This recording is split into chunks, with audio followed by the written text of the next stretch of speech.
What's up? How you guys doing? Doing good? Doing okay? It's all quiet over here.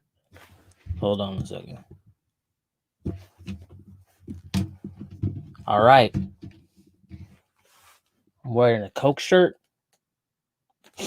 You know?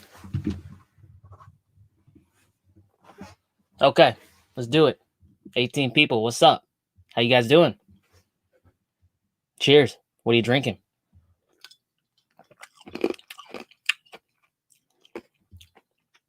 PlayStation. I'm gonna put the crypto cheat codes in here. You guys ever play like Mortal Kombat? When video games had like 2 buttons and you just press like the kick? That was my strategy, guys. Press the kick. They couldn't get close. No, I was a champ. What's up, guys? How you guys doing? 25 people. What's up? 22 people now. That's not the way I want to go, guys. I want to go up. I want to go up.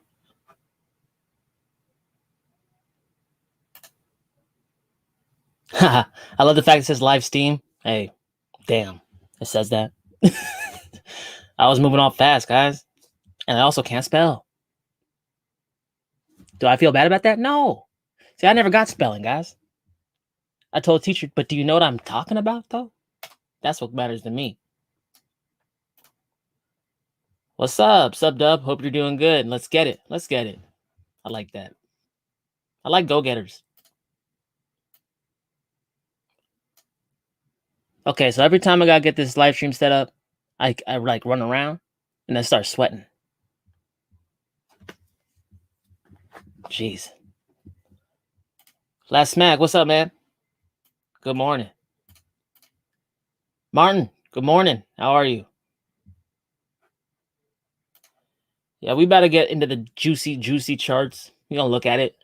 You guys know I've been updating the crypto and coffee kind of format. So we used to just like chop it up, but I wanted to be like a little more useful. So in the beginning, I start off with like macro charts, looking at the Bitcoin, because Bitcoin like kind of dictates everything. Then Bitcoin dominance, the Altcoin Market Cap.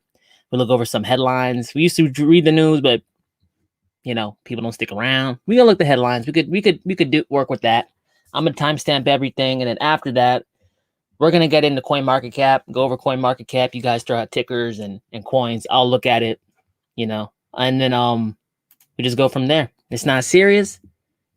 If you're a serious dude, it might not be for you. Different strokes for different folks. All right, 28 people. What's up? Thanks for joining me Sunday morning, or wherever the hell you're at, whatever the hell time it is. Welcome. What are you guys drinking? What are you guys smoking? What are you guys doing? What are you guys thinking? I want to know. I gotta know. My favorite time of the week. Just wish it wasn't 2 a.m. starting time for my time zone. What's up, Dub? Hey, I know. I'm sorry, man. I'm only awake at certain times, you know? But I hear that maybe I'll hit up like someone in the government trying to get a clone or something. Tinfoil hat, guys. I'm not ashamed. Second pot of the coffee, smiley face. Man, let me say what's up, guys, and we'll get going real quick. I was late. My bad. I'm always late. It's okay. I'm from the islands. This is how we do it, guys. That's how we get down. When in Rome. But we're not in Rome.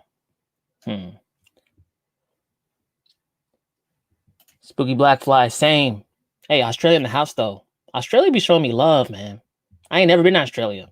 I don't even know that many people from Australia, personally, but you guys seem cool. I gotta get out there one day. You know, when, you know, the whole situation ends. I'll be out there. Oh, damn. My car breaking down last week is putting pressure on me to take more profits. Should I buy a bicycle instead? Tough one. That's an easy one, man. Yes. Yes. You could ride around, you know, get in shape, ride around. Then you keep more profits at the end of the run, you know? Like, I don't know, guys. There's a time to I don't know. I'm going that. There's a time. Christopher Miller, yo, Dub, what's up? How you doing? Welcome. And we're gonna talk about this, guys. We could either dump or moon at any time. Yeah. This is crypto, guys. We could do whatever at any time. You know, like we're gonna look at the macro charts. That's why we do that. And that's probably a good jumping off point, to be honest. So we're gonna do that. Let's go ahead and get over to the Bitcoin chart real quick. We're gonna look at Bitcoin, Bitcoin dominance, then the total two, which is Altcoin Market Cap in that order. I'm gonna timestamp everything. You guys gotta drop off. You gotta take your kid to school on Sunday. I don't know, Sunday school, whatever. You know, you can come back to this video, and I'm gonna break it down, make it more digestible for you guys. But without further ado, let's get into it. Okay. So basically, guys, you guys seen this chart before. I just keep showing you the same charts that update. I draw on it, and as the price action plays out, we could see, you know, how our initial thoughts were. Because, guys, you know, like, if you're new to trading, new to crypto, there's a big misconception online that, like, chart readers and analysts are not psychics, guys. We're not psychics. Hold up.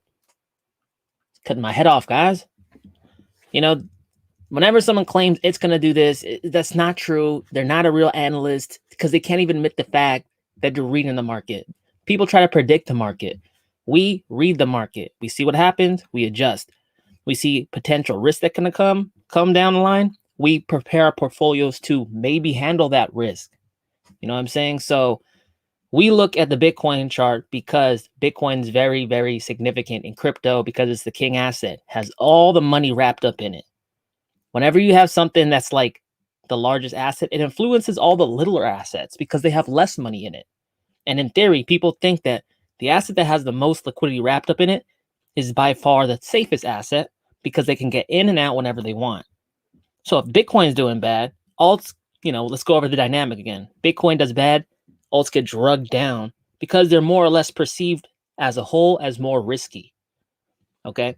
Bitcoin goes up, alts go down too because people, you know, they FOMO. They drop their bags. They got soft hands. They jump into Bitcoin at all-time highs. Bitcoin goes sideways, stagnates. That's when we have an alt season. What's Bitcoin doing now, guys? Well, since the bottom, okay, this is right here when oil went negative. Let me get you off your flat smack, my bad. March 2020, a day that lives in infamy. I remember sitting at my cubicle, looking at the Bitcoin chart, looking like, oh my God, Bitcoin just went down. Bitcoin just went down a lot. And I was like, oh, should I buy this? Should I buy it? Should I buy it? I don't know if I should buy it. Should I buy it? I should buy it, right? I should. And that, like, even I got scared. I froze up. I bought a little bit of altcoins, nothing what I wanted to, right? But this was pretty much the ultimate low for Bitcoin, at least for this cycle. Think if that memory serves me right, it was like $3,600. Okay. Since that point, oh yeah, and remember, people were always saying, oh, Bitcoin's dead. Bitcoin's gonna die. Bitcoin sucks. This is a scam. Then Bitcoin proceeded to do this, and it rose up like 1,500%. Okay. That's all well and good. Just remember, it's always very good to remember what we've gone through and remember what people are saying during that time. Because it gives you like an insight to see, like, okay, people for the whole time Bitcoin's been around, they've been tripping. People have been saying Bitcoin's gonna die right now. They're probably tripping. You know what I'm saying?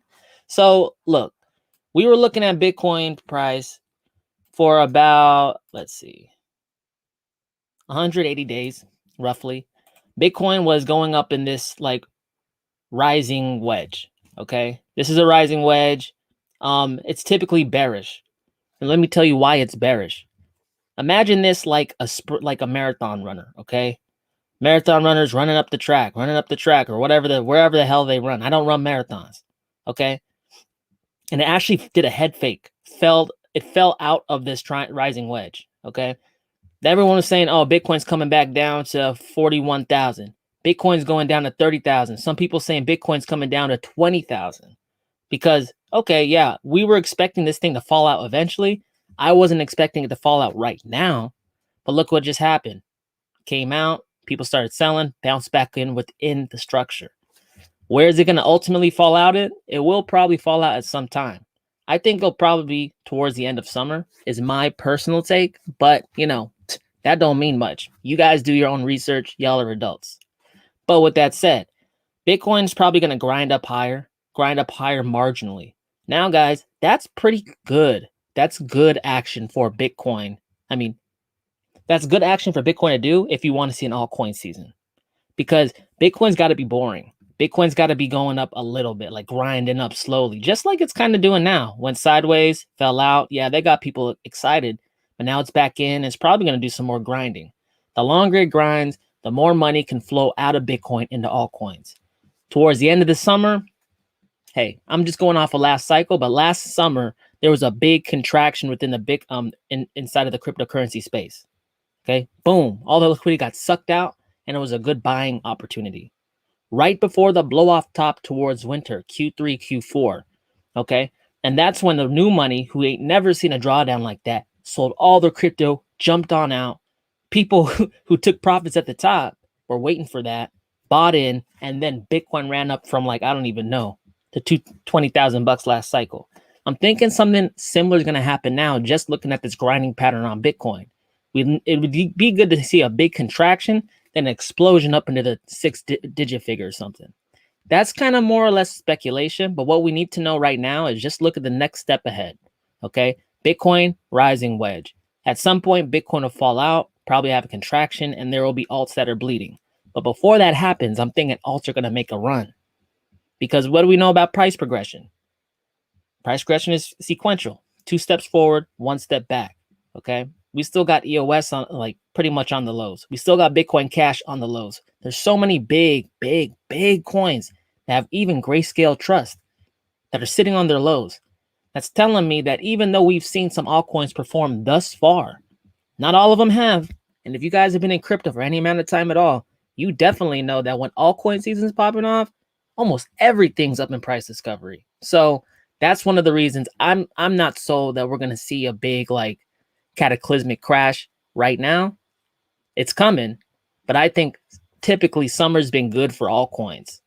So, hey, Bitcoin faked us out, back in the pattern. Doesn't mean we're out of the woods just yet. It's all about timing. Just if you have that understanding that, again, this is macro investing. Like, I'm not saying, hey, short Bitcoin, because that's not what I'm planning to do.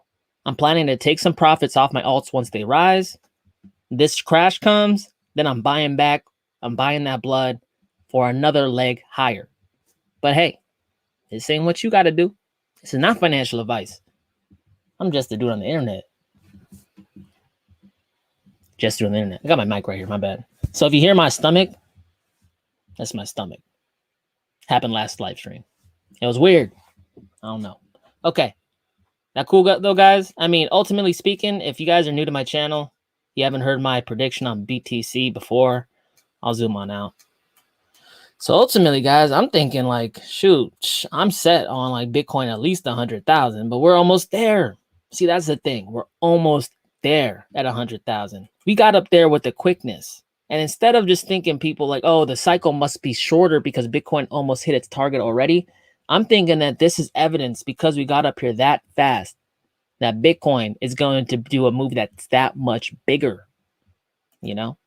So, another, what, 300%? Ultimately speaking, I'm thinking we're going to get to about $250,000 of Bitcoin. That's my thought. How do I get there? I take the last all-time high, which is back here. This is $20,000. Multiply it by 10, factor of 10. That gets us to about 200,000.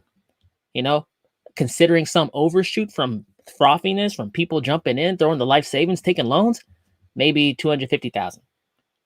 And that's right within the range I've heard for a Bitcoin prediction price. Right? I've heard 100,000. Almost everyone agrees on 100,000, up to 400,000.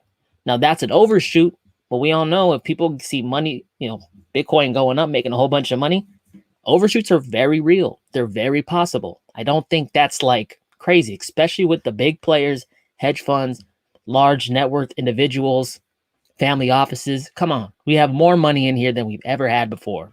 So looking at that, I'm looking at a price up here. But guys, hard up, hard down though, right? It just can't go like this out of nowhere. We're probably going to have a contraction along the way. In order to build, imagine pulling back a rubber band, right? And that's what this could be. Will it be here? Well, it showed us that it didn't want to drop now. Will it be here? Middle of summer? Not sure. Will it be up here at the end of summer? Maybe. Time will tell. Will I be wrong? I've been wrong before. We will see. But that's why I do this every week. Let's get to the next one. Okay. That was cool. That was cool. I just want to go over Bitcoin because that's what I've been hearing for like the majority of the comments in my videos and on my Telegram group. Hey, and if you guys aren't following me on Telegram, make sure to go pretty much to any description box of any of my videos. I got a Telegram group called the Wolf Pack. I forgot my own Telegram group name. The Wolf Pack. And I just kind of post a bunch of stuff. I'm always talking to the Telegram group over there, and people ask me questions. I'd respond directly. So that's probably the best way to get in contact with me, to be honest. So go ahead and join, guys. That'd be great. We got about almost 200 people over there, so it's dope. It's dope. Okay. And while I'm shilling myself, let me show myself a little more. 46 people. What's up? How's it going? What are you doing? What are you drinking? What are you smoking? Follow me on Twitter, guys, because I'm always posting the links to these live streams, letting you know like if I'm changing the time because you know life things happen. Like I tweet out different things, different projects, different updates. If you want to know and get to know before I update my videos, follow me on Twitter as well. All right, but enough of that, guys. Let's get to the good stuff. That Bitcoin dominance chart. This is probably the most important chart in crypto right now, in my opinion. I mean, if a channel's not looking at the Bitcoin dominance chart, I don't know what they're doing. Okay, so like, look, if you guys know the Bitcoin dominance, it's basically a measure of how much money is in Bitcoin compared to altcoins. Okay. But DubDigital, why the hell is that important? Because in macro investing, you play off pretty simple dynamics. You're trying to predict where the money's about to be. Okay, so if you know if you see in the chart and you can read this chart and see that money's in Bitcoin, but a reversal pattern is forming or the momentum shifting towards money flowing into altcoins, it would behoove you to position yourself or at least be exposed to some altcoins because it's very simple, guys. More money flowing into an area increases the valuations of that area. If you get into an area that the valuations are depressed, then money flows in, then they increase, then your bags are blowing up. Then you're sitting on the beach, smoking a J, eating fish tacos, playing Bob Marley. Or whatever, guys. I don't know what you guys listen to. Shoot. But you know what I'm saying? So basically, if you don't get anything else right in crypto, and you just have random altcoins and Bitcoin, you can make a killing playing off of this chart. And that's exactly why my whole channel is like set up around this chart. You don't got to pick the next Ethereum. You could, it would help. They're always overperformers in crypto. But in altcoin season, almost everything that's not a rug pull goes up. Okay? Not financial advice. But okay, so basically you guys know about this. Back in 2015, 2014, almost all the money, 99% of it to 95% of it over 2016 was in Bitcoin. Bitcoin was the digital gold. 2017 was the first time you had a very, very big altcoin season where most of the money flew out of Bitcoin into altcoins. And the Bitcoin dominance experienced a drop of about 60%. So 60% of the money flowed out of Bitcoin into altcoins. That's why 2017, Litecoin went from $2 in May to $90. We had explosions everywhere. I bought Ethereum at $85. It ran up to like, I don't even know, what, 200. And then it went up a lot after that. At the time, I didn't know I was going to do that. But you guys see what I'm saying? There have been pockets in time where altcoins just explode. And the first time you saw it was 2017. Okay. What we do know on this Bitcoin dominance chart, some of you are probably saying, well, how do you know it's going to happen again, bro? Because, guys, there's something called a trend on charts, okay? The overall direction, where is it going? When you draw a diagonal line through it, you could pretty much do this on Excel, but we're not on Excel. And Excel will plot the trend line for you.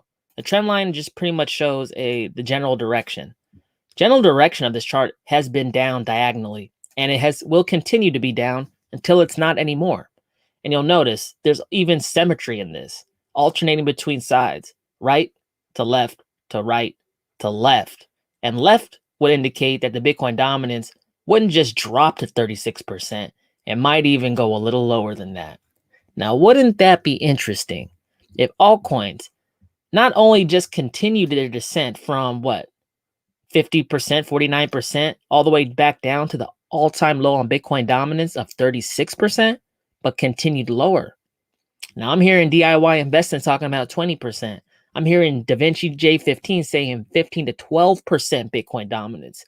What the hell does that even mean, guys? That would be historic. Because when you know what this chart talks about, it makes sense. Bitcoin was the supreme, I guess, digital capital. It's what everyone takes. Everyone takes Bitcoin. You could put it in almost every single DeFi application. It's acceptable collateral and capital. But over time, that capital bleeds out into other areas of the ecosystem, the digital economy, to build them out. Because it's not useful stuck up in all the gold. Gold doesn't mean anything if you don't share it around and increase the money velocity of an economy. That's basically what's happening. The people with Bitcoin are sharing around to other projects. Those projects are blowing up because they're more or less useful. And that's why I don't understand Bitcoin maximalism or any coin maximalism.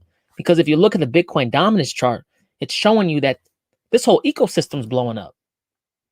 You know what I'm saying? So basically, guys, I was coming out here saying that Bitcoin dominance, it was going to drop. Well, it started to drop, but I identified head and shoulders right about February 2020, January 2020. It fell out of here because the oil went negative.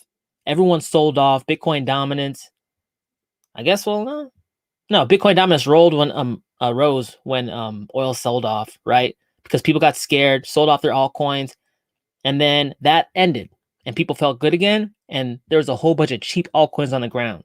People transitioned out of Bitcoin into altcoins with the quickness.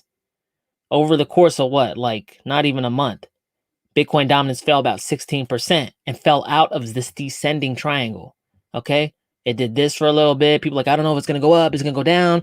People were very uncertain of the future of Bitcoin dominance. I was saying that this thing's going to drop, guys. It went from 61%. We've dropped 20% to about 49. So what has been happening recently? Bitcoin dominance has been dropping. Well, will it drop in a straight line? No, nothing ever does. So at some point, we might get a bounce in Bitcoin Dom. Okay, just prepare for that. We might get a bounce. But hey, it's like someone getting thrown off a cliff, okay, or a hill. They're gonna hit the ledges on the way. You know, they might even bounce on them, but they're going down. It's going down. It's going down. Not financial advice, but like, look at this. Okay, something doesn't drop 20%. And just like up. That doesn't make sense in charting terms. Okay, so what am I trying to say in a very long-winded way? I think that we're going to hit down here probably towards summer, end of summer. And then your altcoins should be worth more than they are now. Not financial advice. Okay. Taking a long time. I know. Let's move on. We're almost done with the charts, guys. Just bear with me here. This is going to be helpful for people who rewatch. Okay. So this is the total to index, which is the altcoin market cap. Basically measures how much money is in altcoins. And I just want to make a differentiate between the two charts. Bitcoin dominance measures how much money is in Bitcoin compared to altcoins. This chart just measures how much money is in altcoins. Okay, that's why it looks like almost a crypto chart. So, guys, I just want to let you know. I identify this fractal right here that occurred between May 2017 to December 2017. Right here, just scaled up and larger. And that was pretty much between March 2020 to January 2021. If you look at this, it looks like a spitting image. And basically, the thought process is very simple when it comes to fractals. This looks like this, just larger. Therefore, the resolve of this pattern should be larger. Now, what have we seen thus far? I think that since that point, altcoin market cap has risen up approximately almost 500%. Okay, it's 400. I'll round down. You know what I'm saying? So with that said, I just want you to know, people said that altcoin market cap is going to fall down here. They said it was going to fall down here. They said it was going to fall down here. They always saying it's going to fall down. Eventually, they're going to be right. Eventually. Okay? But just look at what's happening, guys. I'll zoom up. You got a big old drop. This is the recent drop, right? So basically this thing busted out of this triangle, rose up about 52%, fell down, and touched almost the top of the triangle. What do we call that? A resistance support flip. Then this thing took off, and we're sitting right at $1.1 trillion. Guys, does that sound bearish to you? Altcoin market cap ain't never been in $1 trillion. The last time it went up in 2017, the highest point, it was 477 billion. Now we're in the trillions. Do you think it's going to stop at $1 trillion? I don't know. I don't think so. But that's not financial advice. This chart agrees with this chart. This chart, all of that kind of influences this. We got to see it slowly grind up. But you know what I'm saying? It's all working together. This is why you look at macro charts. So it gives you more of a concrete sentiment to stand on, right? Because when you don't know what's happening, I totally get it, guys. It's hard. It's real hard, right? You're double guessing. You're second guessing yourself. You're like, oh shoot, maybe I should pull. Like, I don't know what's. This is why you look at these charts. This is why you learn what to look at, because it gives you more confidence. That's how you make the big money in crypto. But that's all that is for that. 48 people. What's up? And then lastly, guys, we're going to go over a couple of headlines. And then we're going to jump into Coin Market Cap. I might take suggestions and all that. We're just going to hang out for a little bit. Okay? Cool. Let's get to it. Let's finish it up. Okay, regulation news. I go to Cointelegraph, news, and blockchain news and policy regulations pretty much. But I just like to go and do these, what I call headline hunting or whatever. I didn't coin the phrase. And basically, you just see what the overall general sentiment is, keeps you updated in the news. If it looks really juicy, I might read it, you know. But you guys need to pay attention to news too, not just your coin. Just like it's important to pay attention and not just your coin's chart. You need to pay attention to the overall market charts too, so you don't get blindsided. But same thing with news. If you see like, you know, Stellar, Tezos making CBDCs, HBAR making CBDCs, hey, that's new news that people usually wait a couple of weeks or a month for it to filter out to them. That you know right up front. That's what we call getting an edge. We like edges. We like that. Let's check it out.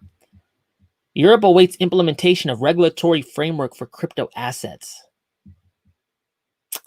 Yeah, that sounds bearish to me. No, it doesn't sound bearish to me. What the hell? Roll up the sleeves. China's tech giants drive digital yuan adoption. Yeah, that sounds bearish to me. No, it doesn't sound bearish to me. Europe, China, that's a large part of the freaking globe already. Talking about making and legitimizing cryptocurrency.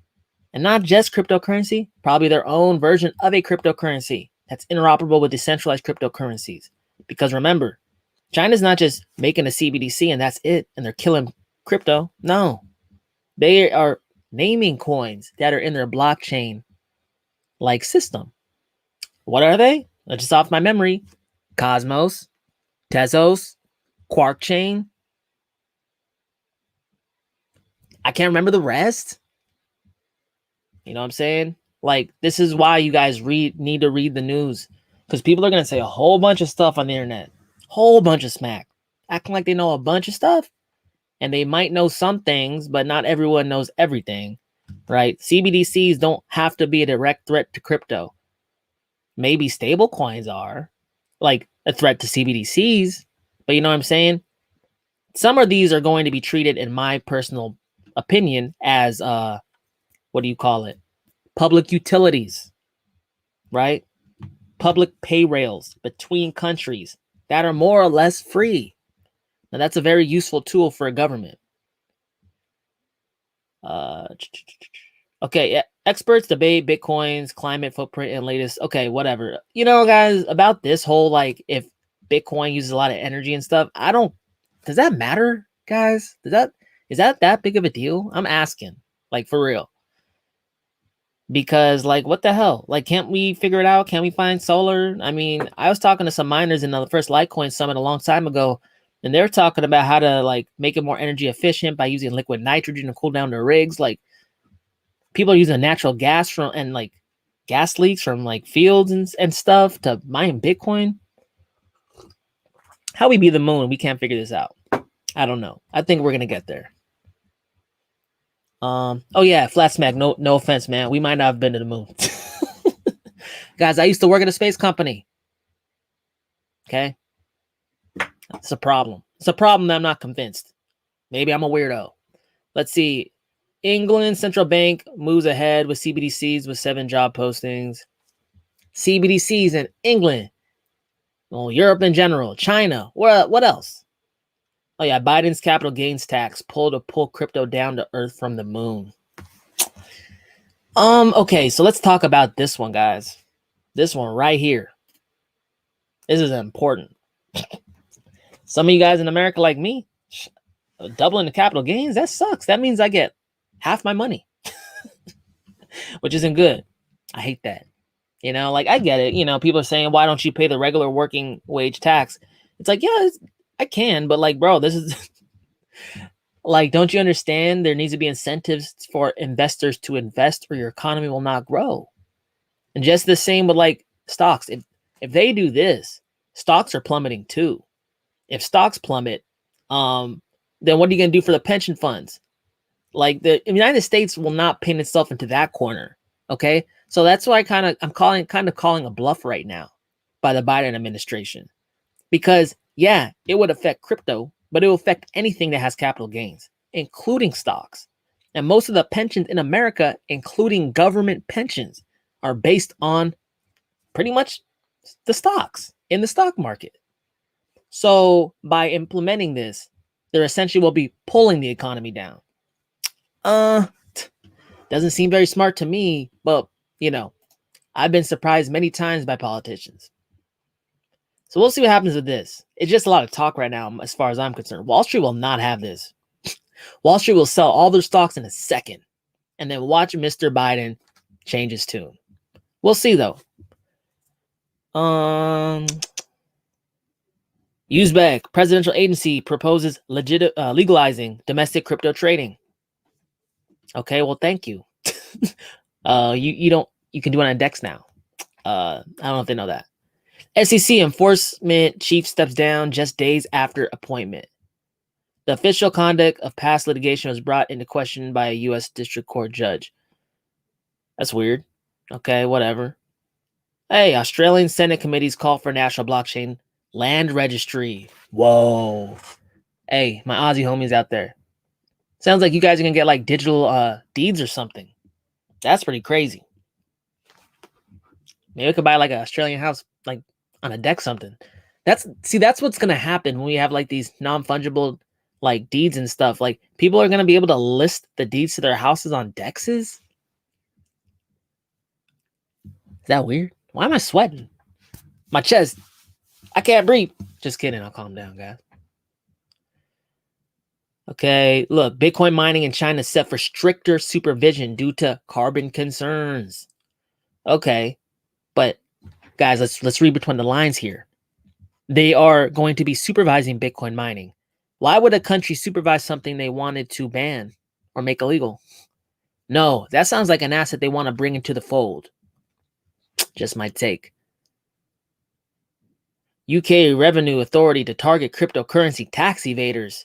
Well, if they can catch them. But also, that's just another legitimizing of cryptocurrency. You know? Okay, what else? Anything cool? Let's just check this out real quick. This is the other tab. Okay. DeFi adoption on the Binance Smart Chain reaches new highs. DeFi is not dead. Binance is a big it's a big conduit for blockchain adoption. DeFi is going to come back. DeFi is giving the biggest yields in the world right now when people cannot get yield and people are out of their jobs. So, hey, I don't know. People don't like DeFi, like DeFi. I love DeFi because I know how to use my capital to get yield even when the market's not going up, guys. And that's why it's important, guys, like to be investors. We have tools. Investments are tools. There's different strategies. The most used way to make money in investing is capital gains. Buy low, sell high. That's the easiest to understand, easiest to do if you're aware. Bada bing, bada boom. But sometimes the market ain't moving in your favor. It's not moving up. You have a bag that's been sitting on, like, going sideways for a while. It doesn't have to go, like, if it has a DeFi environment, it doesn't have to go up.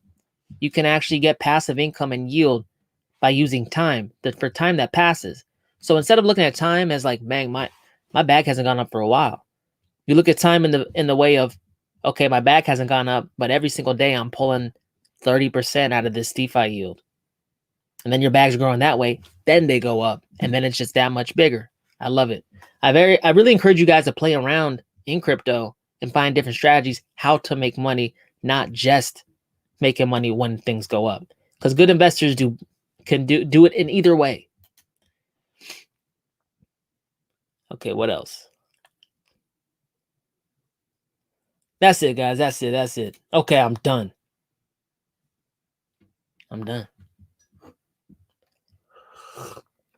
Now we got to kick it. 50 people still. Hey, I like that. I think I started with 50 people. You guys are real ones. You got a coffee maker. And this new coffee maker, because you know my other one like blew up. It blowed up. This new coffee maker got a iced coffee setting. But I think it's just trying to give me cold coffee. Iced coffee without ice is just cold coffee. Right? After the ice is gone, it's no jokes anymore, guys. It gets serious. What's up? Let me say what's up to people. What it do from Puerto Rico, Dub? That's tight. Dude, you got no capital gains tax on your cryptocurrency. You know that? You don't pay taxes on that. Wow. I like that. I'm over here on the mainland getting all kinds of messed up. Let's see. Mooning is more likely. The developments and news surrounding Ether is insurmountable. Hey, we got to look at ETH. You guys want to look at ETH? Let's look at the ETH. Because just like Bitcoin is the king, like cryptocurrency, Ethereum is the king altcoin. It typically, it typically like precedes in the pump much more than a lot of other coins. People look to like Ethereum to know like how healthy is the market. Altcoin market, that is. And Ethereum's almost at freaking $3,000. It wasn't too long ago. I bought an Ethereum at $85. Now it's almost $3,000. It's not impossible, guys. If you're new to crypto, this stuff happens all the time. Not every day, all the time. And I like it. I love it. Makes me all warm and bullish inside. I gotta calm down. Too juiced off this coffee, guys. Okay, but let's look at the chart. That's Ethereum. Ethereum's last all-time high was $1,300, and everyone thought that was crazy. They thought it was a bubble. They thought that was the moon. They thought people who bought up here were suckers. Well, it came down, and everyone's like, I told you, That's why I'm a cycles investor. There's a time and a place. A time to sell, a time to buy. And you know. So basically, Ethereum's moving up. It is an all-time highs. It's almost at $3,000. Once Ethereum hits $3,000, that's a big deal. Look at the increasing volume coming in here as the price is moving up. Pretty much volume's been increasing over the last 3 years. Like no spottiness at all, just steadily increasing in density. Bang, bang, bang. Prices moving up. And this thing is only really just like 2x or so, a little over 2x. Okay? What crypto just 2x's, and not just what crypto, but what crypto that has like on every exchange, Grayscale Trust, futures being implemented on it. There's really only two like coins that have been Wall Street sanctioned, in my opinion. That's Bitcoin and Ethereum. Ethereum is like okay for the boardroom. I do not think Ethereum is going to stop here. I think Ethereum will at least get into the 5 figures. Well, not at least. It will get into 5 figures. not financial advice. And, you know, looking at it, this thing really isn't that high above compared to Bitcoin. And I think it's safe to say Ethereum, it typically moves harder than Bitcoin. So interesting. I like that. It's good for me. It's good for my bags. I need it. Stacking coins. I like that. I like stacking coins, man. I like more coins because my money goes up. I can buy more coins. I can do whatever I want with the money. This is a good point of the cycle, guys. If you stack coins, it's like easier than trying to catch coins when they're going up. And that's why I'm a cycles investor, guys. Buy low, sell high. You don't want to be in the position of chasing. That's how you buy it all up in the stratosphere. And then you jump off the Empire State and splatter all over the floor like I did. Not good. Not good. What it do, Scuba? What's up, man? How you been? Yellow. Whoop, whoop. Made it. Whoop, whoop, whoop. I like it. What's up, Strum? Spark, what's good? Smoking green no more. Hey, that's all good to me. That's enough. Christopher, morning, Dub. Coffee this morning. Sadly missed last week. Exciting times right now. Hey, no problem. We're here every week. And I always timestamp, guys. It's new, but like make sure to go back and check the timestamps. It takes me a little bit because it's like 3 hours typically. It takes a while to chop everything up. But I like to think it's a resource, if not anything, like so you guys can refer back to it if you don't remember something. Hey, I think like this would have been useful for me last cycle. So I'm trying to be the change I want to see in the world. Mahatma Gandhi. Let's see. Mortal Kombat uppercut was a killer. Yeah, dude. Like when I was a kid, I'd play Mortal Kombat. I'll be like doing a kick. I'm like, hitting the kick. And then like, you know how they go like this when it like you taking the health away and you got to do like finish them. I would freak out. I would know the combinations, but I'd be like so happy. I'd be like, and I'd just like kill them by like punching them.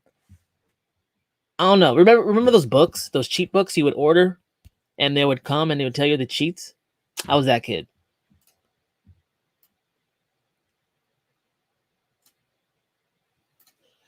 I moved 200 out of BTC and into ETH. Hey, I mean, I ain't gonna lie, guys. There's something called a concept. This is called profit rotations. If you're in the money and you've had more money than you started out with, it's all mean reversion, right? Something that runs up, it can run up more, but the probability of going up diminishes over time. The higher something goes up, the less probable it will continue to go up. Derek's basically just playing off of that dynamic by saying, I have some good BTC gains. Yeah, it can go up some more, but why wouldn't I just plant that newfound money into a lower hanging fruit that could then rise up an equal amount? And that way you're just always continuing sowing seeds, waiting to reap the harvest. I like that, Derek. Good move. Must have some Pepsi fans up in the house. Coke all the way. Hey, I like whatever, man. But like, honestly, this isn't political. I know there's been like some stuff about Coke. I ain't rocking that here. It's just a nice shirt. It feels good. I bought it before all that crap. I refuse to throw it away. Hey, what's good from Switzerland? Dang, that's tight, man. What's up? How's Switzerland going? It's good. What time is it? I don't know much. I don't know much about Switzerland. I gotta go out there. I'd love to do some meetups though. Let's do that. Andy, yo, Dub, what's up? What's up? Hey guys, so I'm timestamping this. You guys got something to do. I don't expect you guys to be on for 3 hours. That'd be super dope. But make sure to come back in a day or so. Everything will be timestamped. And this section of the live stream, I just like go through the comments and just connect with the viewers here. And this is the way where we can, you know, besides the videos I do, we could like connect in this way. Marcin, what's up, man? As per our analysis, the price might reach an average of 0.035 by the end. Digibyte might be a good investment for the long term. Its price may reach 1.75 in the future. Hey, yeah, I mean, I know what you're talking about in the first part, but Digibyte, let's look at that. EGB. Okay. You're saying $1.75? Let's just do the last thing. What the hell? Last time I went to like $1, like not $1, 15 cents. We're above and beyond the all-time high from last cycle. Digibyte, 7-year blockchain, 5 mining algorithms, secure as hell, right? Lacks fiat on-ramps, might get added to Coinbase. Look at my last video on Digibyte. But like basically this is what I'm saying, right? We take a factor of 10, we apply it to last all-time high. So last time all-time high was 15 cents times 10, add a 0 on the end. That's $1.50. $1.70 is within the cards. We might get $2 with some overshoot. Hell, it might just go parabolic and blow it out of the water. It's happened before. But I think this factor of 10, like strategy for coins that were in the last alt season, it's good. Last cycle, I mean, it's good. It works because we've seen Bitcoin last cycle increase by a factor of 20. And in theory, coins, the longer they've been around, the larger their market cap is, the less volatile they should be over time, the more dampened the volatility should be. So I'm even having that multiple of 20 shown by Bitcoin in half. And then I'm even applying it to altcoins that have tiny market caps compared to Bitcoin. So in theory, I'm seeing that this strategy should be more or less conservative. But isn't it good to be conservative and pleasantly surprised than overzealous and being disappointed? I think so. At least that's what I learned in the boardroom. Let's see. 57 people. What's up? What are you guys drinking? Digibyte's doing it, though. Digibyte's doing it. I like Digibyte. Community's cool. Where's Milo? Wolf? And Milo, he was like not having it today. He was like, don't touch me, bro. Back up, bro. I ain't coming in there. He don't like being in here. He wants to be with his mom. So, you know, whatever, man. It's all good. I don't take it personal. It's truly a live stream because DubDigital brings the fire on all this liquid assets. I put live stream. Man, whatever. It's all good. Stream. Yeah, I see it. Damn it. That's my life, guys. I'm always misspelling everything. You guys know if you're in my Telegram group, I'm always misspelling stuff. It's okay. It's okay. It's okay. I'm more of a business guy. Numbers. Okay. Let's see. 60 people. I like it. You got the boring stuff done. Good job, guys. I'm proud of you. What's good? What's goody, man? Just stepped in to say what's up, brother. Hope everyone's back looking good right now. Leonard, what's up, man? Thanks for stopping by. Yeah, everyone's back should be looking good if you're doing what we've been talking about, right? Not buying into the big old pump. Maybe some of you guys have been wrecked already by buying into the large pumps. That's just like, you know, a learning experience. It's very valuable. Whatever money you lost, that's the price of that lesson. You know, so like, hey, I wish the best for you guys, you know, but as the market goes up, it gets more and more inherently risky to continually buy in the stratosphere coins. Okay. You can get away with it in the beginning, you know, but just want to let you know that strategy does not work forever. And in fact, that's how you get wrecked. But it's time and a place. It's time and a place. We haven't had the first big drop on the Bitcoin Dom. So whatever. Hey, you know, it's good to be greedy when people are fearful and fearful when people are greedy. You want to take the feeling you initially feel and inverse it. Okay. I forgot who said that. I think it was like Baron Rothschild. Yeah, Baron Rothschild said, yeah, blood in the streets, buy it. Basically, you know, buy the fear. So, hey, I started off Super Moon Boy. I'm still kind of Super Moon Boy, but as time goes on, you're going to see me ratchet that back, and it's going to make me really unpopular. And people are going to be like, hey, You don't believe in crypto like I do. It's like, okay, but I'm just trying to help you out. Yeah, we're doing good, man. My bags are looking good. Hopefully you guys bags are looking good too. Zeke, good morning, Dub. Coffee on my lips, alts on my mind. That should be a rap song. Coffee on my lips, alts on my mind. Girls in my heart. Nah, that's lame. Nah. No girls in my heart. It's just crypto. Hey, babe, I love you, though. I love you, babe. Damn. Financial freedom for all mankind. Let's get rich. Let's get it.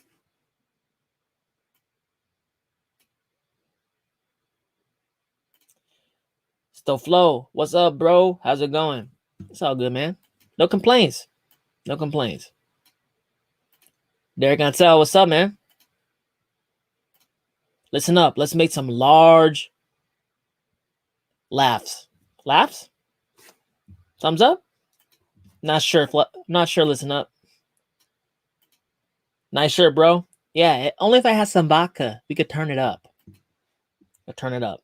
Hey, you know when Bitcoin hits 100,000, maybe we should have a live stream, and I'll really get down, drink some vodka up here. Acting all weird, turn all red. Drinking fast like this. Dab Master, y'all better bow down to the Dab Master. Morning, bro. What's up, man? How you been? Any thoughts on ICOs? Are they still doing ICOs? Bro, I'm in America, and I'm not really feeling like doing a VPN thing, whatever. You know, like, is that allowed for me now? I mean, like, if like you guys know, if you're an American citizen, you're more or less a child, and you can't spend your money wherever you want. No, I'm not looking at ICOs because in my mind, I don't have to. Because every single DEX launches their own coins now. I just got to be exposed to the DEX. That's why I soak up all these DEX coins and liquidity mining them. Started liquidity mining with Uniswap.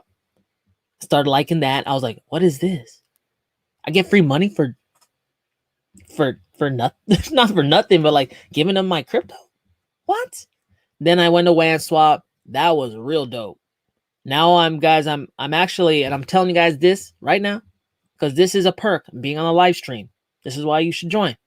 Because you hear things way, way sooner than some of my videos come out. I'm now mining in the Icon ecosystem on Balanced Network or Balanced Network. So it's app.balanced network. APYs are fire. And you know how it goes. This is their initial coin, just like Cake is to PancakeSwap, just like Wasp is to WANSwap. Icon, huge. I'm gonna do a video on Icon. Huge Korean blockchain. Think even directly associated maybe with the Korean government. Have their own DEX now. Supposedly working on interoperability. I gotta dig more into it. But they're paying out big money to give them like initial liquidity. Might want to take a look.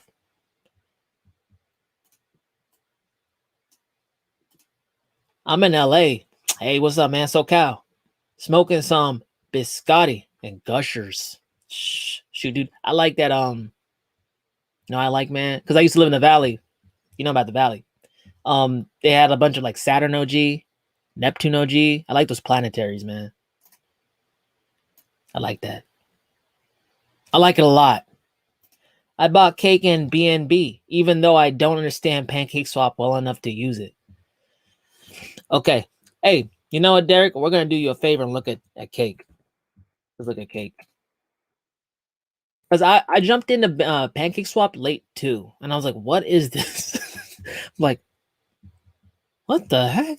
Cake's everywhere? Like, Cake's a big deal. Like, there's like 3 projects like popping off on PancakeSwap every 3 seconds. I got caught up in a rug pull in PancakeSwap.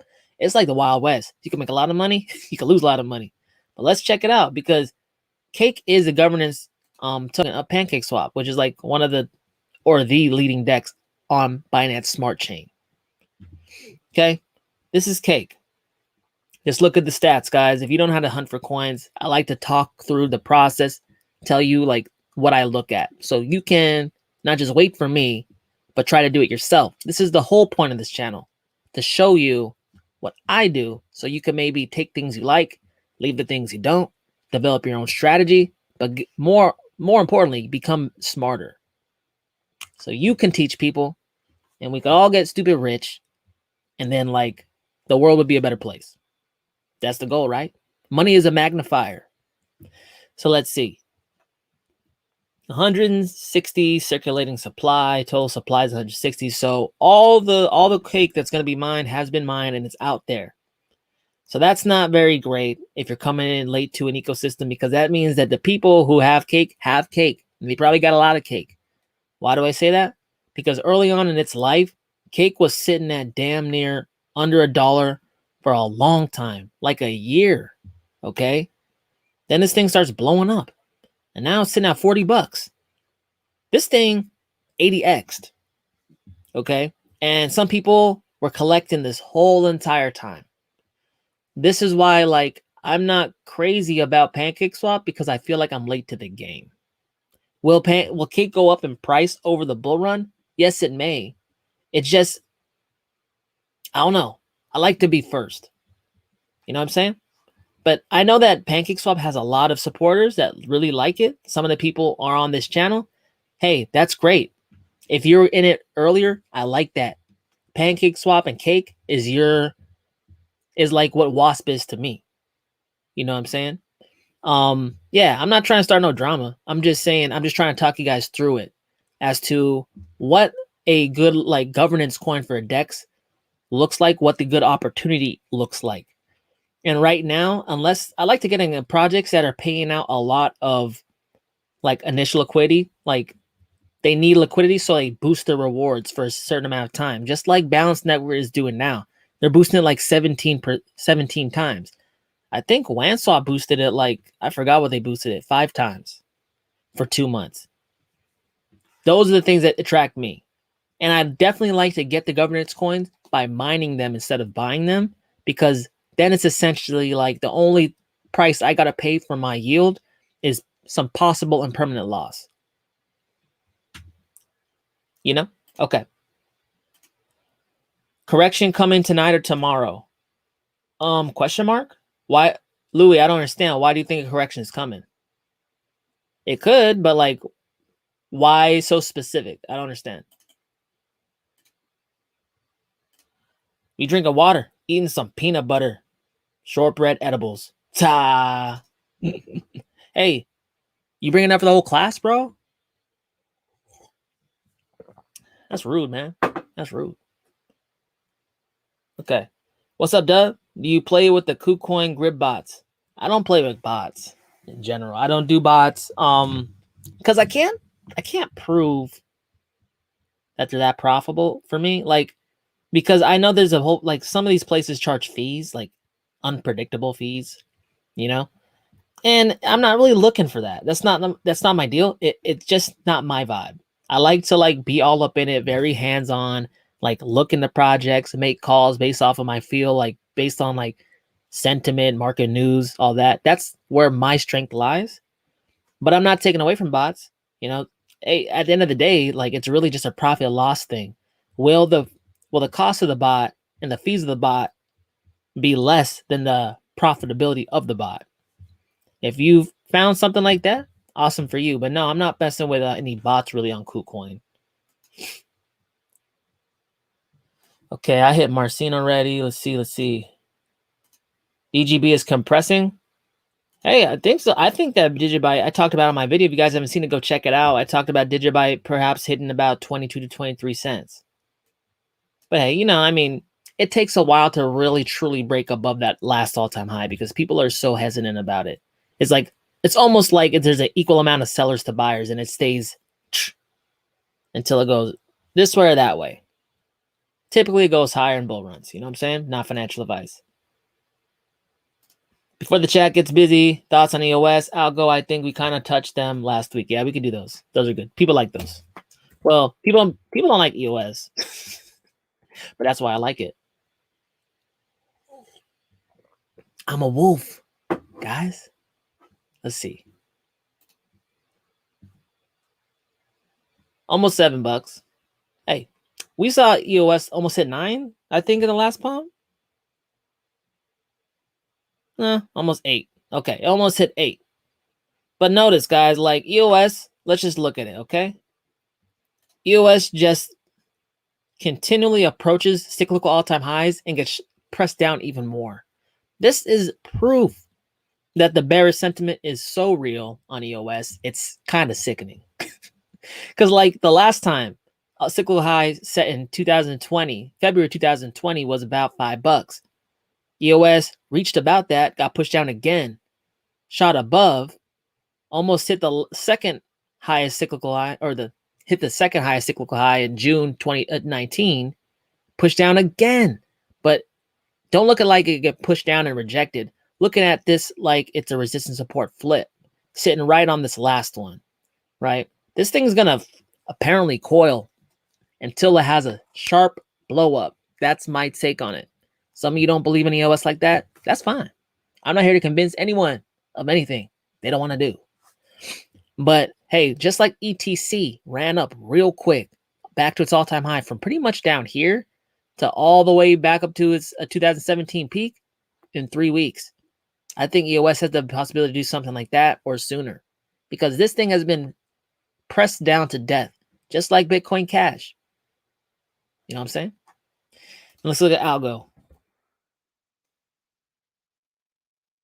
ALGO. This thing's just doing the same thing too, moving sideways. It had a run up pretty much early in the year, went from 35 cents to about $1.70.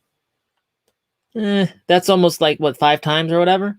Now it corrected, probably hit about a 40% correction, and it's been like slowly like creeping up, falling down. But notice the bottom trend line, a slight incline, right? As long as this thing keeps inclining, that's good for us.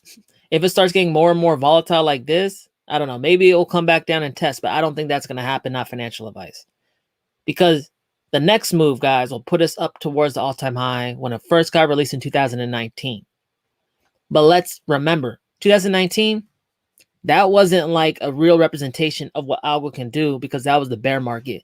We ain't never seen ALGO in a bull market. So it's going to take some time when it retests up to $2.10. It's going to take some time, but once it really breaks above, I think ALGO might shock some people, because this will be the true first time ALGO's ever been in a bull run, and ALGO seems like a freaking premier asset. Not financial advice either. Okay. This guy is a legend. Hey, man, thank you. Thank you. Making me blush and stuff. Hello from Portugal. Oh, that's dope. About Bake. Do you believe Bake can get some market cap, the same market cap as Tron? What is the expected price? I get my Bake at $1.20, but I need more. Okay, so we talked about Bake, like, was it last stream? We talked about it before, and it wasn't doing what it's doing now. I think I hated on it too. I not hate on it, but you know, like I was like, a Bake coin. See, guys, shows what I know though. So yeah, don't ever take what I say as gospel. Just take it as a resource. It's really just a jumping board to get my opinion, but for you to do more research. But Bake token, check it out.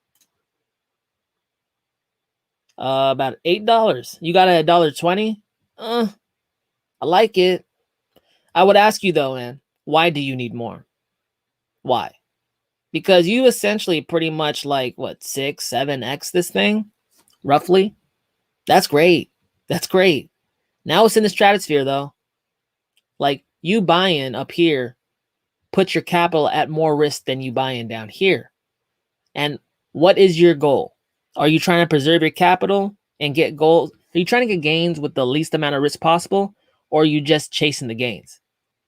And I'm not trying to say what you want to do is right or wrong. I'm just trying to have you think about this in the way that I see it.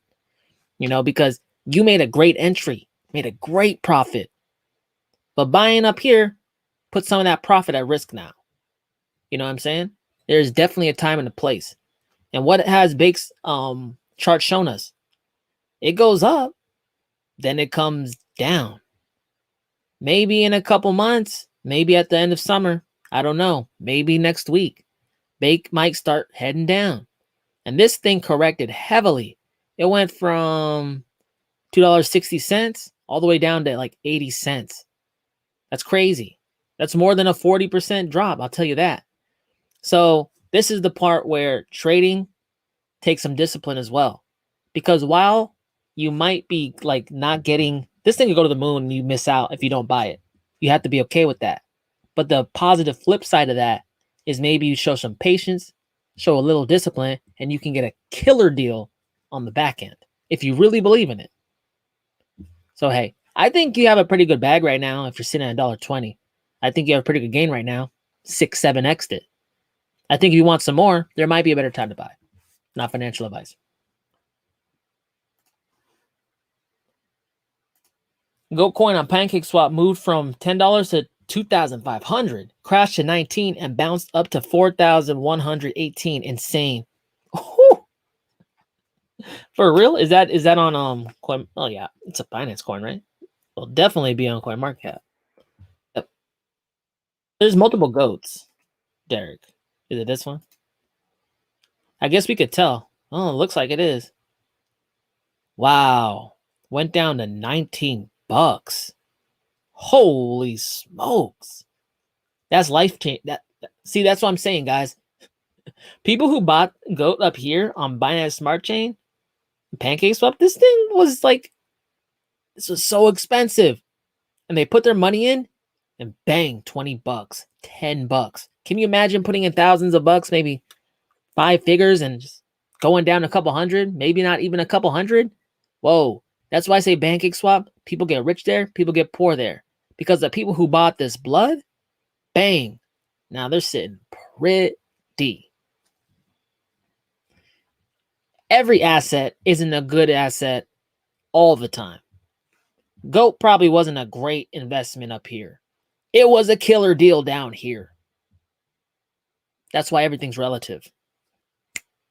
That's crazy, Derek. ADA needs to push through the resistance, long overdue. I'm happy with ADA though. ADA bought me that one of those cycles, stationary bikes. Thank you, Charles Hoskinson. Help me get fit as hell. Let's see. 77 people in the chat. Whoa, guys. I like that. Oh, I gained two. I like that even more. Almost 80 people. Come on, can we get 80? No. Okay. Cardano, $1.34. Interesting. Yeah, I mean, look, this is what I'm talking about, guys. Notice where, look, Cardano's been going sideways for a while. I think that's what you're referring to, Mike. See, it's kind of been doing this, like up, down, up, down, up, down. You're looking at it every day. It's freaking you out. You're going crazy, pulling your hair out. You just want to go up, number go up. But notice, guys, where does the grind happen in the chart? This is why I tell you to zoom out. Every time you look at CoinMarketCap, CoinGecko, Coinbase, don't look up here. Coinbase puts you all up in here. That's so irresponsible. It makes my head hurt. It should default to here. It's a trick. Click on all. It's going to show you the macro chart, what the price history has done overall in the asset's lifespan. It's grinding right here, right around the last all-time high. Why? Because that's where people are the most indecisive. It can go either way. It's kind of high right now. It could drop. It can go up. People don't know. So it grinds. The sell pressure and the buy pressure is equal. Okay. It's going to take some time because that's a point of the chart where people are the most uncertain. But once enough people sell and enough people buy the dip, the balance between buyers and sellers will skew to one way, right? I think it'll skew to buying, and then you'll see the run up, just like Ethereum's doing now. But yeah, Cardano, it's been struggling because it's trying to get above the all-time high conclusively. Okay. I'll stop talking. So, okay, 80 people. That's a freaking record. I like that. Fatality. Let's see. Be back later. Okay. Okay. Thanks, man. Janet, thanks for the content, dude. Appreciate it. Hey, anytime. I said I gotta make some good crypto content. You know, last cycle I was sitting around, I was like, man, I could do this. And I'm doing it. I'm an opportunist, guys. Staten, yo. Staten, yo. What's up, bro? How you been? Should I rewind 15 minutes back? Yeah, whatever. You could. Go always watch later. Always, guys. Takes about a day. So if you watch it today, it's not going to be timestamped, okay? But tomorrow, it should be timestamped and up. Make sure to follow me on Twitter. I tweet it out. Every time my timestamps are done, I tweet it out. You guys don't remember. You guys weren't paying attention. You just weren't around. This is my Twitter. Give me a follow there so you'll know when it comes out. And pretty much other things that I retweet. Like, what? Talk about freaking Star Atlas right here. That's cool. Safari, that's cool. You guys aren't into nuanced small coins? Don't gotta be. I am. Give me a follow. Okay. Smash the like button, guys. This fire. Hey, please. I appreciate that. I guess it helps my channel. I don't know how. That's what everyone else says, though. You still doing library, Dub? How's it working out for you so far? Christopher Price. Yeah, man. I'm still doing library. Hold up. And that's another shameless plug. In case we ever get disconnected because YouTube be trying to flag my videos for music and nothing sometimes, we might get disconnected. That would be an ideal. I would like to stay in contact. I don't know how you feel, but if you do feel the same, go ahead and follow me over at odyssey.tv. Or no, odyssey.com. Okay, odyssey.com. It's associated. I don't really know how to Library TV, which you guys know was original content like crypto, like monetization platform. Okay, this is odyssey.com. This is my page. Everything I post except for the live streams because they're too long shows up here. Okay, so if you can't find me on YouTube, doesn't matter. I'll continue to post here, and I now can live stream here too. So we could pretty much switch over in case YouTube gets weird. But the problem is, guys, I only got 35 people following me. You know, follow me, please. I said please. Okay, that's it. Enough plugs. See, I don't have 80 people no more. I don't like that.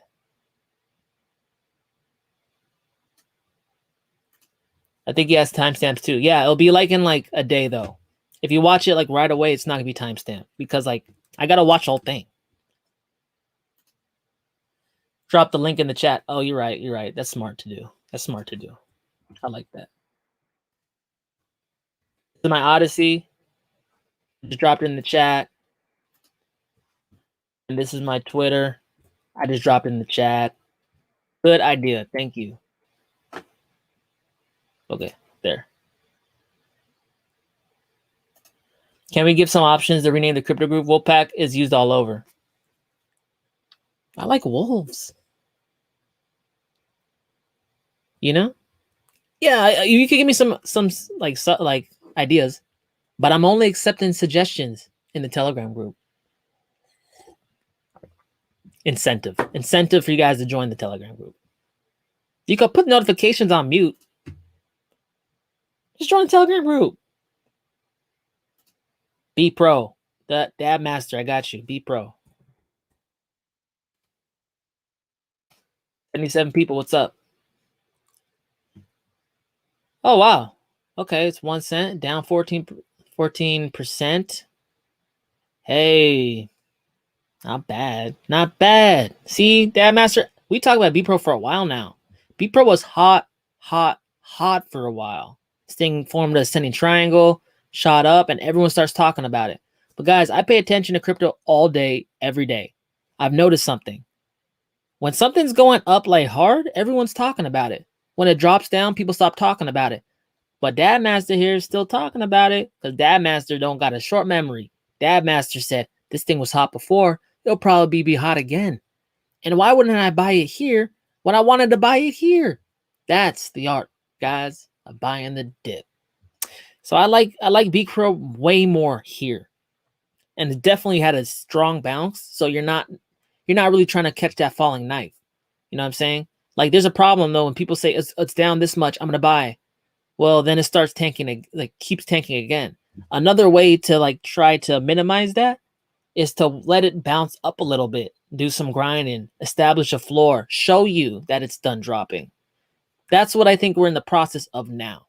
So BEPRO, if you guys were hot about BEPRO all the way back here when it was 2.6 cents, why wouldn't you be interested in it now when it's 1.4 cents? Not financial advice.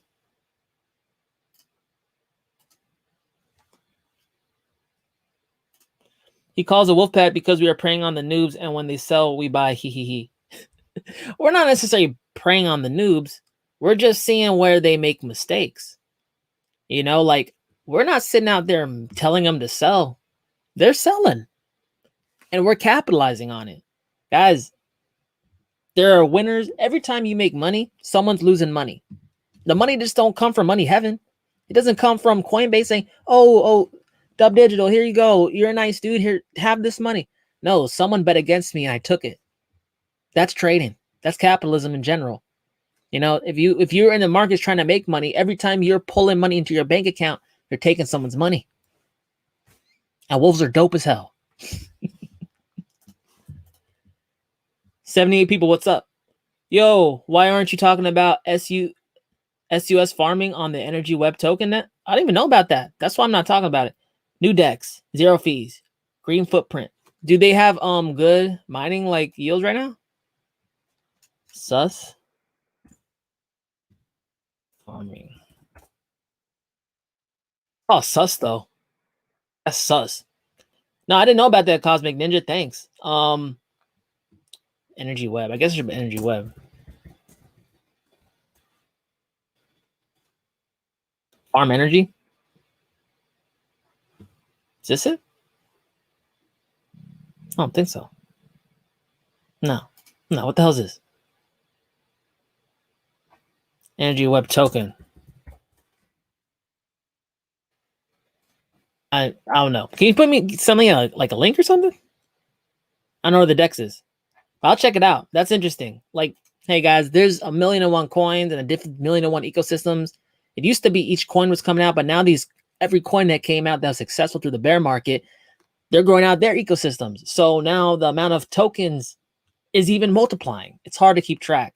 But I'll look into that. I'm down for mining any potentially lucrative like project where it makes sense. 0 fees is becoming the standard. It is becoming the standard. It is, because it gives them an edge over ETH, because they're the first mover advantage. But the only way to get people to really ignore first mover advantages is just to make it economically more like feasible. Economically makes more sense, because people are going to do whatever's best for their wallet every single time.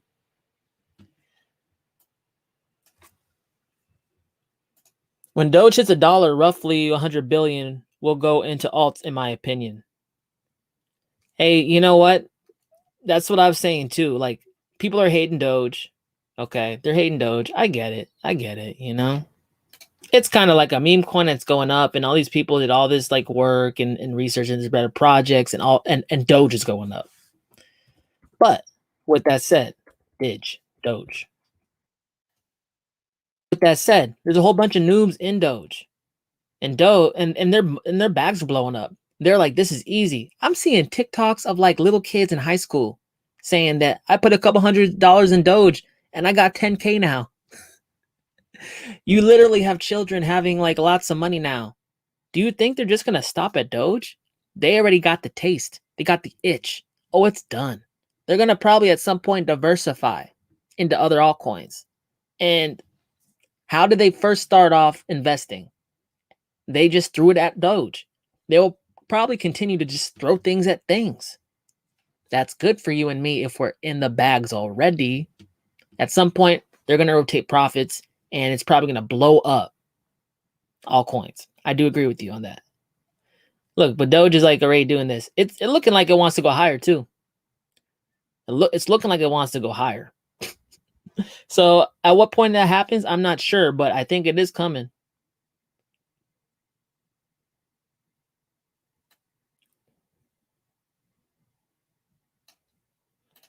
Cosmic Ninja.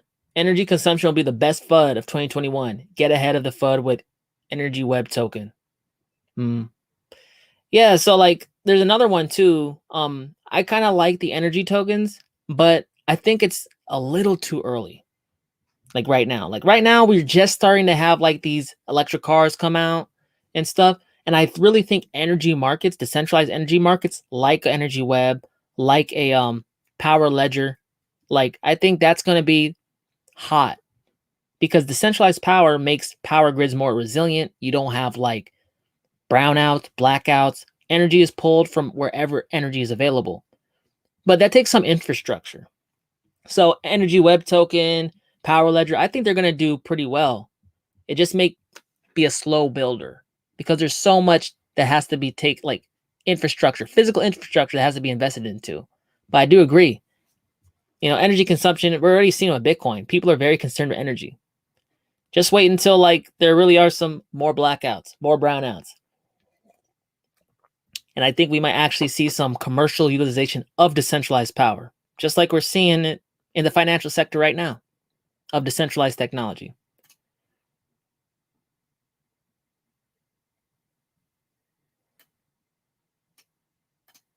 Let's see it. What's up? Can I get an eyeball on AMP when you're taking requests? Thanks. Mix it all up. Appreciate you for supporting the channel. $5. So generous. I never ask for your money. Doesn't mean I don't appreciate it. I, of course, can look at AMP for you. Check it out. 80 people. What's up? Thanks for joining me. Sunday. Chilling. Drinking coffee. Talking crypto. What's better than that? We're living the life, guys. AMP. Almost 6 cents. Down to 2%. Oh, well, I like it. You know why I like it? You guys know why? Well, because it is in all-time highs, but look at this. Look at this. This is an obvious ascending triangle right here. This thing, higher lows, lower highs. It's constricting into the cone, pointing upwards, giving you some idea of where it wants to go. I'm thinking AMP's doing okay. Why does it have no volume, though? Like, hold up, look at this. AMP's got no volume. Is this? Hopefully, this is a wrong like chart. Because how is there zero volume except for right here? And you know what I'm saying? So maybe this is wrong. But just from a technical standpoint, negating maybe a potential like non-calculation of volume on Coin Market Cap, ascending triangle. This is an obvious ascending triangle. So do what you will with that. Not financial advice.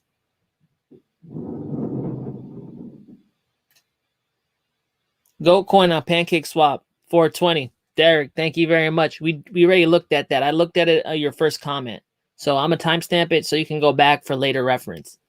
But Goat coin, we talked about it, man. It's a high risk one, man. It's like it went from 20 bucks, 3,000, 4,000 to 20 bucks, now back to 3,000, up, down, up, down.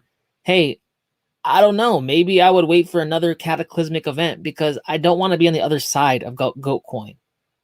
I don't want to be buying at 3,000 and goes to $20 again. I'd rather wait for a miracle where it goes to $20 and back to 3,000. That's a risk. That's a risk I can deal with because it's worth it. The other one, I'm just kind of risk. I feel like I'm risking my capital for maybe not a lot of payout because I've seen it with such volatility. I might as well buy the blood. Not financial advice. Y'all are adults. WAN is not even halfway to all-time highs. Something got to happen. We could look at WAN, man. I love WAN. You guys know I like WAN. Almost $2. Hey, I remember when we was talking about WAN over here at 30 cents. All the way down here. And everyone's like, WAN's done. It's dead. No, it's not. It's here. And we're moving up. WAN got to about $2.27 back in April, or just a couple of weeks ago, to be honest. Then it had a big correction just with a lot of the market. And it didn't go that low. In fact, still a higher low. See? That bottom trend line rising up. And now we're going to grind a little bit. We're probably going to grind back up, back here. Might flirt around with it for a little bit. And then make another impulse up. But WAN is not even halfway back to its all-time high. And then, you know, it's a big gain back to its all-time high. And then it's price discovery and the gains get fatter. So, hey, this is why, guys, I like to get buy in low, because even like with some DeFi ecosystems like a WAN chain, Icon has it now. I mean, even Pancake Swap at a point, you buy these coins low when they're cheap. Then your capital grows as the price goes up. And you can use that increase in capital to liquidity mine and just freaking rake in that money. Just like, give me that, give me that, give me that, give me that, give it to me. You know what I'm saying? But hey, WAN chain's gonna be okay. WAN chain has never it's never had more fundamentals going its way than it is now. Because WAN chain hit this price, this is like what, 4 times where we are now, and it didn't have any product at all. It was all just a white paper. Now WAN chain has all this ecosystem: Zookeeper, WAN Swap, FNX, a whole bunch of stuff. They got cross-chain bridges, built out the whatever, and it's at a fourth of the price of when it was just priced at a white paper. When you put it like that, it doesn't really seem crazy why I think it can get there again, right? Because fundamentals are precede price action a lot of the time. 73 people, what's up?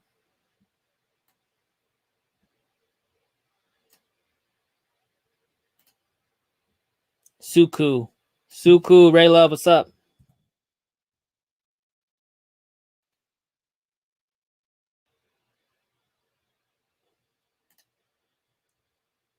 Sus or Suku?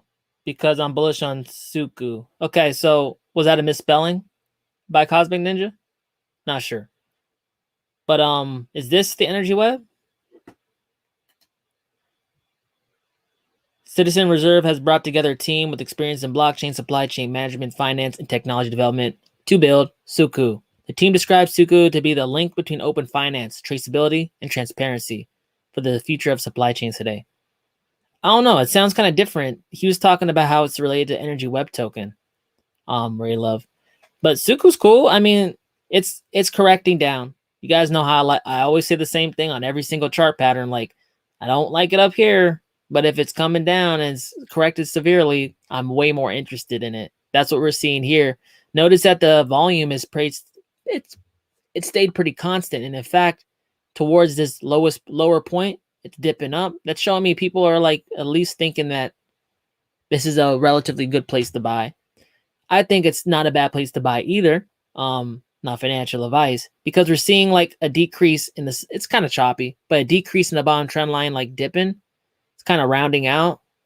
It'll be interesting to see if it starts rounding up. And if it starts doing that, that's more or less confirmation to me that this dip isn't going to dip any lower, starting to make that accumulation bull pattern, and it'll start to grind back up, then move higher. What's up with this thing? Total supply 1.5 billion, about 115 million in circulation currently. So there's not that much supply out there. So supply should be more or less pretty thin. Yeah, sitting at 60 cents. Where can you get it? KuCoin, Uniswap, BitREX. Hey, pretty much anywhere you guys should probably get this. I mean, Uniswap, anyone can get that. KuCoin and BitREX, that's available to most everyone and United States residents. So check it out. Suku. Bill Maher did a 10-minute rant on energy consumption. Yeah, Bill Maher, man, I saw some of that. I stopped listening because I was like, oh, he's just hating on Bitcoin. Yeah, you kind of went like anti-crypto. Whatever, man. He's mad.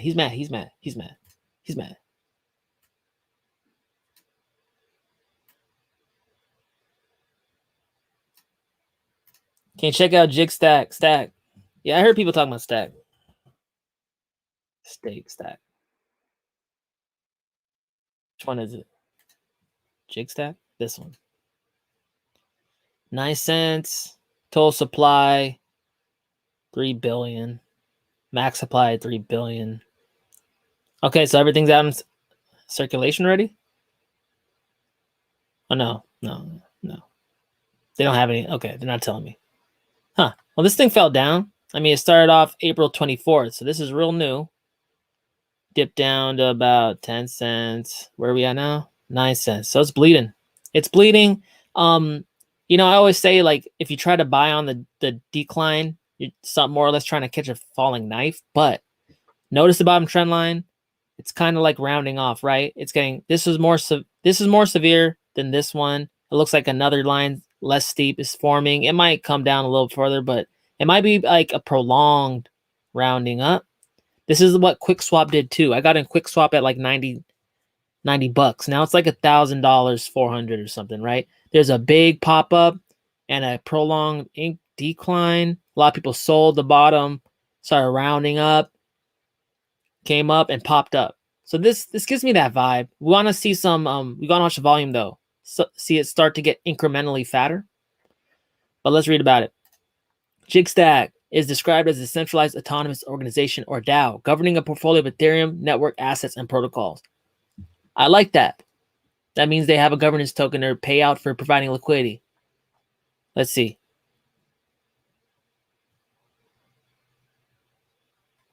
But yeah, where can you buy it first? Uniswap and 1inch. Okay, so, you know, pretty young, pretty new guys, just FYI. The younger the coin, the more inherently risky. Just want to let you guys know up front. But what the hell's going on here? What the hell is this? Puzzle pieces. I want to read about the freaking project. About Ethereum has reached widespread commercial grade use. Bloomberg, DTC Capital, Grayscale, and now CME are just some of the institutions investing in Ethereum as a major contender for global commerce. These institutions have started to deploy assets and programs, and it is now apparent that Ethereum is fulfilling its original promise as the new world internet. Okay, whatever. Jigsaw STAK is a centralized autonomous organization governing a portfolio of Ethereum network assets and protocols. All assets deployed under the JigStack brand are audited, non-custodial, trusted, and secured. Wow, really? By standardizing uniform quality with a high performance and resilient application, users all around the world can manage their finances with confidence and comfort, knowing their assets are safe and under their complete control. Interesting. 68 people, what's up? What's up with the partners? Always look at partners, guys. Ha ha. Polygon and Hedera Hashgraph. Internet guy. This is a good one because I like these partners. Bonded Finance, Cyber Unit, don't know them. But I definitely know Hedera and I definitely know Polygon, aka Matic. Let's look at what they've done recently because that would be good, right? That would be good. Matic, Polygon. They rebranded a Polygon, guys, just FYI. Yeah. Crypto Secret Circle, you haven't seen my interview with him. This is my last interview on my channel. Go check him out. Really smart guy. He put me on a Matic into 2020. It was 2 to 3 cents. Right now, it's sitting at 80 cents. So that was a big gain for me. Big performer. Let's look at HBAR. Most of you guys already don't even need to look at the graph. You know what's going on with this thing. I was talking about HBAR over at 2 to 3 cents. This thing ran up at its highest point to about 40 cents. So that's a 20x. These two pretty bona fide, very successful blockchains or distributed ledger technologies. I'm talking to this JigStack. That's interesting to me.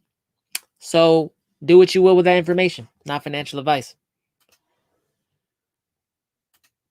Bill Maher is a tool. I know he's sitting up there acting like thinking he's so smart, man. But it's like, bro, you're just not. It's free money, man. I guess you don't want free money. I don't know. Yeah, we looked at JigStack. Stack partner with HBAR Matic. Yeah, Stack partner with HBAR Matic and link to ETH. Yeah, that's interesting. And they're audited projects. That sounds good to me. Hey. Isn't most of the money we put into crypto already taxed? What? I mean, like, yeah, but capital gains is how it works, right? You're obviously paying for the initial, like, buying the asset with, like, already taxed money because it's money that should have been taxed before. But you pay capital gains based off of the price you bought it at versus the price you sell at, right? You make a profit in between. That's essentially like gains, like money gains to your wallet. So you get taxed on that. That's the whole thought process between capital gains.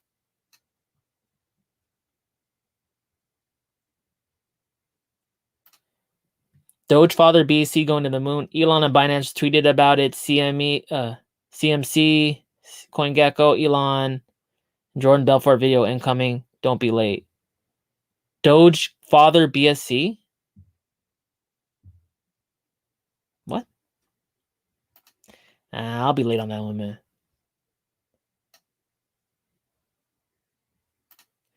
Must be a lot of 401ks over $1 million. Yeah, people got a lot of money in the stock market. It's been a 30-year bull run. It's like one of the largest expansion in US history, or even like world history. So like, yeah, there's a lot of boomers with a lot of money in stocks. What do you think of VIDT? Vid? How do you say that? Vid? Now that Binance Marketplace is coming. Data link. $1.07. I mean, I like the chart. It looks nice, you know. Bull shapes, pop-ups coming back down to retest or make support areas. It's staying in like and within ranges for a long time. It's looking good. I can't complain technically. I mean, the volume profile is more or less matching what's happening. It gets kind of spotty at parts, but that's me kind of nitpicking. You know, I think it looks cool technically. Total supply is 57 million, and it almost all of the supply, 84% of the supply is out there already. Let's read about it. VIDT Data Link is a hybrid blockchain validation and NFT creation platform. Already in use by numerous integrators, the VIDT data link tech is based in a simple and strong formula that adds and protects value to minimum expense and effort. Am I tripping? I didn't understand that. Maybe I'm tripping. Using an every cloud to every chain approach, VIDT data link already has numerous integrators and publishing using VIDT to secure valuable digital asset like certificates, NFTs, sensor data, firmware, organizations. So many acronyms. IBM NFT chain use VIDT data link to certify and secure digital documents like certificates, invoices, diplomas, and sensor data. Okay, well, that was a tough paragraph to read. I don't know why. It's been 2 hours, 56 people. I lost 4 people in the blink of an eye because they didn't like how I read that. I stumbled. I can't spell and sometimes I can't read. Guys, jeez, back up. Let's see. You get a Binance, KuCoin, Uniswap, Binance Dex. Hey, I mean, yeah, it sounds cool. Big exchanges. Get on it. Uniswap. It's not that much coins. A lot of it's in circulation, but you know, it's only $1.08. This thing was on the scene since 2019. See, that's my stomach again, guys. It's the bad part about having my mic in my lap. You been hearing my inner demons. But yeah, it is cool. Check it out. Do you have a website?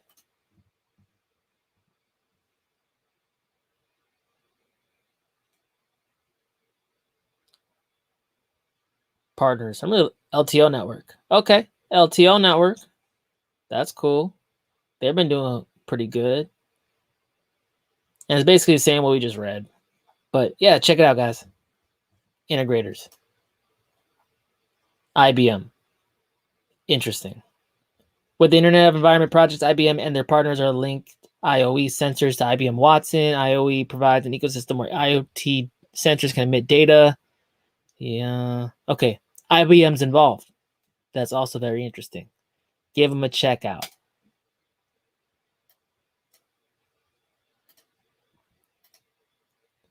Watch America Moon and you'll see it working at the Space Center, confirms space travel. I know of people that work in vaccine. I can't say that word. Damn. I'm sorry, YouTube gods. Don't strike me, dude. My bad. They say they are safe. Okay. Okay.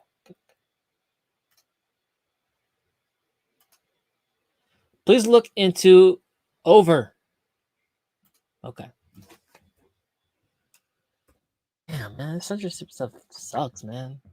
Can't say nothing. 60 people, what's up? $1.54. OVR.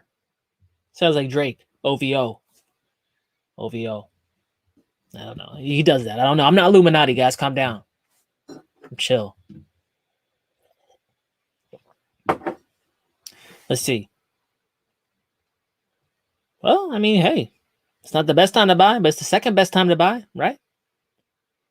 Yeah, it went from no volume, 6 cents to this thing's went up a lot, but it looks early on, right? Because it came in this scene around December 2020. Never seen a bull market, new asset. How much do we got here? Circulating supply is 4 million. Max, 4 million. Max supply is 95 million. So barely any of the supply is out there. OVR is a platform for geolocalization. Oh my God. I don't know how to read all these hard words right now. Geolocalization, AR and VR experiences based on Ethereum blockchain. OVR allows for creating, hosting, and visualization of mobile, geolocated AR and VR. That's augmented reality and virtual reality, just so you know. AR and VR assets are connected by geographic locations thanks to NFTs. The world have been divided into 1.6 trillion hexagons for each of those, nominated with a combination of 3 English worlds. What the hell is this thing? I'm just gonna go to the freaking website. Too many words. Not enough understands. 58 people. What's up? Oh wow. Is that an Egyptian guy? Is that a portal? That's an elephant. Hey, it's James Harden. Now let's see. Closed auctions, currently open. What the hell is going on in this thing? How do I learn what this is? Get your own overland to participate in an auction to get it. Oh, so this is like a Decentraland kind of thing, right? Like you NFT land, sand, right? Like sandbox. You got the land, it's limited. Then the ecosystem builds out. As the ecosystem builds out and it attracts more attention and utility, the land grows in price. Just like real estate, right? If you bought a house in the middle of nowhere and then they build a casino by it, that might raise the property value. I don't know. That's probably a bad example. Yeah, okay, I'm gonna shut up. But look, partners are featured on Cointelegraph, Forbes, Yahoo, MarketWatch, Yahoo Finance, yada, yada, yada. Explore the world. Over is a digital layer covering the entire globe. It encompasses 1.6 trillion unique hexagons called overlands. Lands can be purchased from the system at auction and then traded or rented in a decentralized fashion. Over the reality, overland owners will be able to contextualize custom experiences related to specific geographic locations. Okay, so it's basically going to be like augmented virtual reality integrated over tokens. Within the over ecosystem, you can earn by buying, selling, or renting overlands, or just by staking over tokens. Okay, interesting concept, my bad. Stake 2 weeks old. It's not bad. Got me interested, that's for sure. Hold up.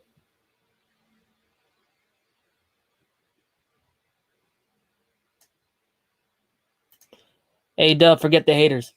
I got haters? Where? Lions don't lose sleep over the opinion of sheep. You know what I'm saying? Don't bother me none. I think I missed a whole bunch of I missed a whole bunch of them.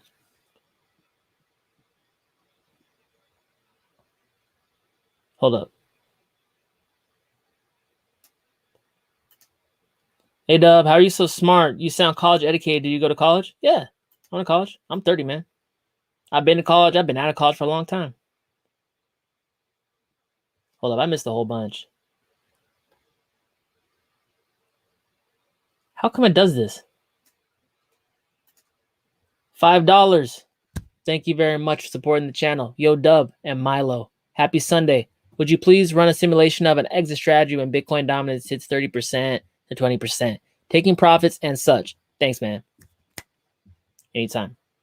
Guys, so because I have so many people now commenting on the chats, I used to do them all, but now I definitely have to address super chats because they're giving back to the channel. I appreciate it. Right. So like, I'm gonna do that real quick. But sorry guys, like this new, sometimes I miss comments. I don't even know what's up. I don't try to. I don't do it on purpose. But let's do it. I still got Bitcoin dominance up, right? Okay. So basically, yeah, I'm pretty much playing off of the Bitcoin dominance chart. We could do simulation. Just know that like you have goals, I got goals. My goals might be more aggressive or less aggressive than yours, right? So percentage wise, it all kind of depends on what you're willing, what risk you're willing to take. Don't ever like look and ask someone for a strategy. You need to make a strategy because it's your life. And you know that you got child support or back rent or your car got a boot on it. You know that. Therefore, you might need money more upfront than some people do. You might not, right? It's all kind of ebbs and flows. This is just a skeleton. But with that said, let's talk about it. So yeah, like we're well into this thing, right? This drop. I'll be quite upfront. I've always been quite upfront about this. I always believe in having both Bitcoin and altcoins in the portfolio.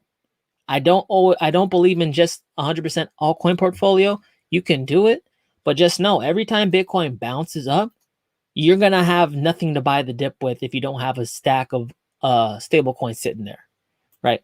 The reason I have Bitcoin and altcoin, even if it's a 20-80 split, which I'm kind of doing right now, I'm kind of at a 20-80 altcoin split, right? 20% Bitcoin. I have Bitcoin. So when Bitcoin dominance rises up, and it should at some point, unless the thing goes straight down, which I'm not really expecting, that'd be crazy, but it could happen, I guess. But if we do get a dip, that 20% turns into 30%. If it's really bad, it turns into 40%.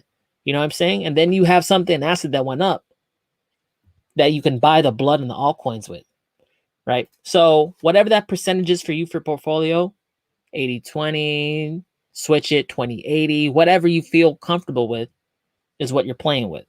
When you have bounces along the way down here, I like to take some of my Bitcoin profits and rotate it into altcoins that are undervalued at that time. But more or less, right? The first stop down here is I'm going to be pulling like half of my altcoin bags, like not liquidating entire bags. I'm talking about I have X coins. I'm selling half of that, right? And flipping it, some of it into Bitcoin and some of it into stable coins.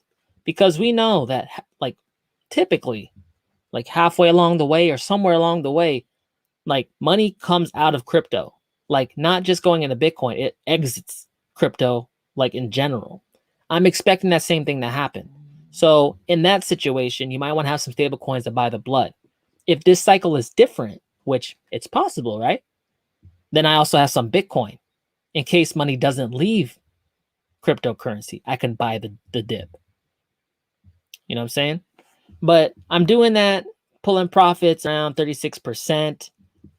In that way, I've captured money in case everything goes wrong after that. I have money. I made profit. So I'm not going to get wrecked so hard in case I'm very wrong.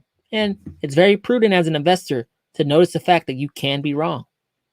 Right? Okay.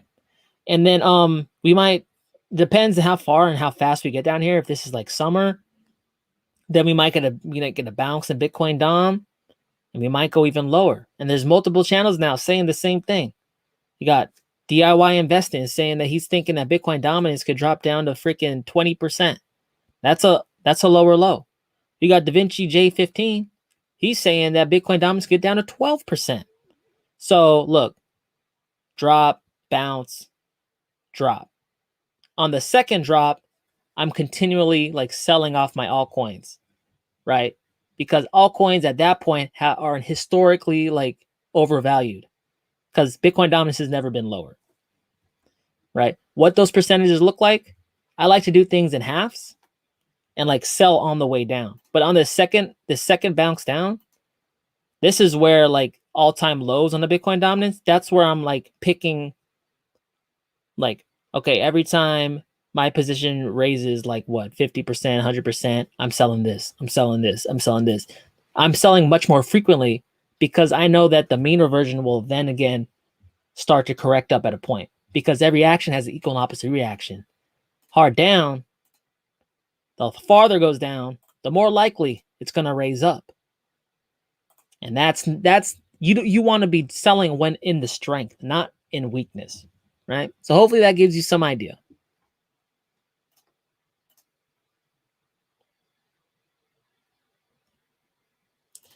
New Polkadot Trust hitting Wall Street soon. DOT was created by Gavin Wood. He was the real force behind ETH. Yeah, Gavin Wood's an OG. That's why DOT gets so much respect. It's because Gavin Wood's in that team. That's why Polkadot is what it is right now, because Gavin Wood's a big name. Yo, Dabba Duh. Dabba, what? Yep. Yabba Dubba Do. Oh, Fred Flintstone over here. I like that.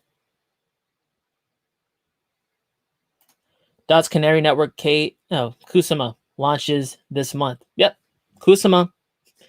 What Litecoin is the Bitcoin, Kusama is the DOT. A test network, right? And people say, oh, test networks aren't valuable. Well, okay. I think people have Bitcoin think testing things out on Litecoin before they mess up Bitcoin is valuable.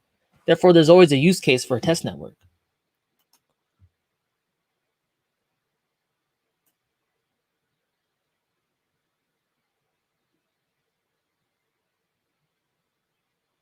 Hold up 1 second. Andy, yo, Dub, thanks for everything. I just looked on Coinbase to see their spread on ETH. If I buy, my price is 2,951. If I sell, my price is 2,921. This really sucks. Is this typical? Yeah, but I mean, I'm pretty sure. Well, part of that is the fee, right? Or no, without the fee. Yeah, I mean, hey man, if you're using a DEX, sometimes the exchange rate isn't that much. It's not that great, right? Like sometimes there's slippage. Coinbase, sometimes there's slippage. In crypto, sometimes there's slippage. The thought process is and what makes it worthwhile, even like accepting some slippage, depending on where you buy it, right? Different exchanges at different prices. You might want to look around on that. But if you gain like 1,000%, does $50 matter? You know what I'm saying? Like, if you're trying to scalp, that's a problem. That's a real big problem. Scalp profits because you're doing lots of like transactions and not maximizing those small bumps and those small blips. But if you're like swing trading like me, it's not great. I'll live with it. Like, you know, but more or less you can look around because different exchanges have different exchange rates and you might be able to get a better one.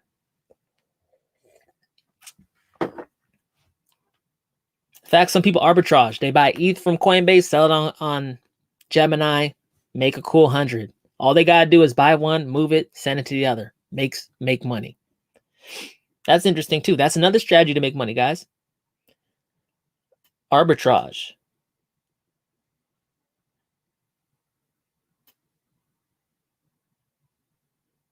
They're almost 2 hours in. Damn. Wait, what do you know about CKB Nervous Network? I know we looked at it before. I'd be looking at so many coins though. Sometimes I like, you know. That's why I like the timestamp. We could go over a lot of coins in here. Okay. 62 people. I like it. Technically, looks nice. Ran up, nice breakout, came back down, nice deep correction, maybe like 40, 50%. Now it's coming back up, starting to round up. I don't know, it might go like this. Right? Something like that.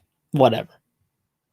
Let's see. Nervous Network describes itself as an open source public blockchain ecosystem and a collection of protocols. Nervous CKB, common knowledge base, is layer 1, proof of work, public blockchain. Yeah, I don't know. I mean, yeah, we went over this before. Binance, Huobi Global, Gate.io. Looks cool. It's a big supply. Not crazy about that. 31 billion. But you know, that's not like horrible all the time. But I don't know too much about Nervos. We did look at it before though. Make sure to check it out. Nord Finance.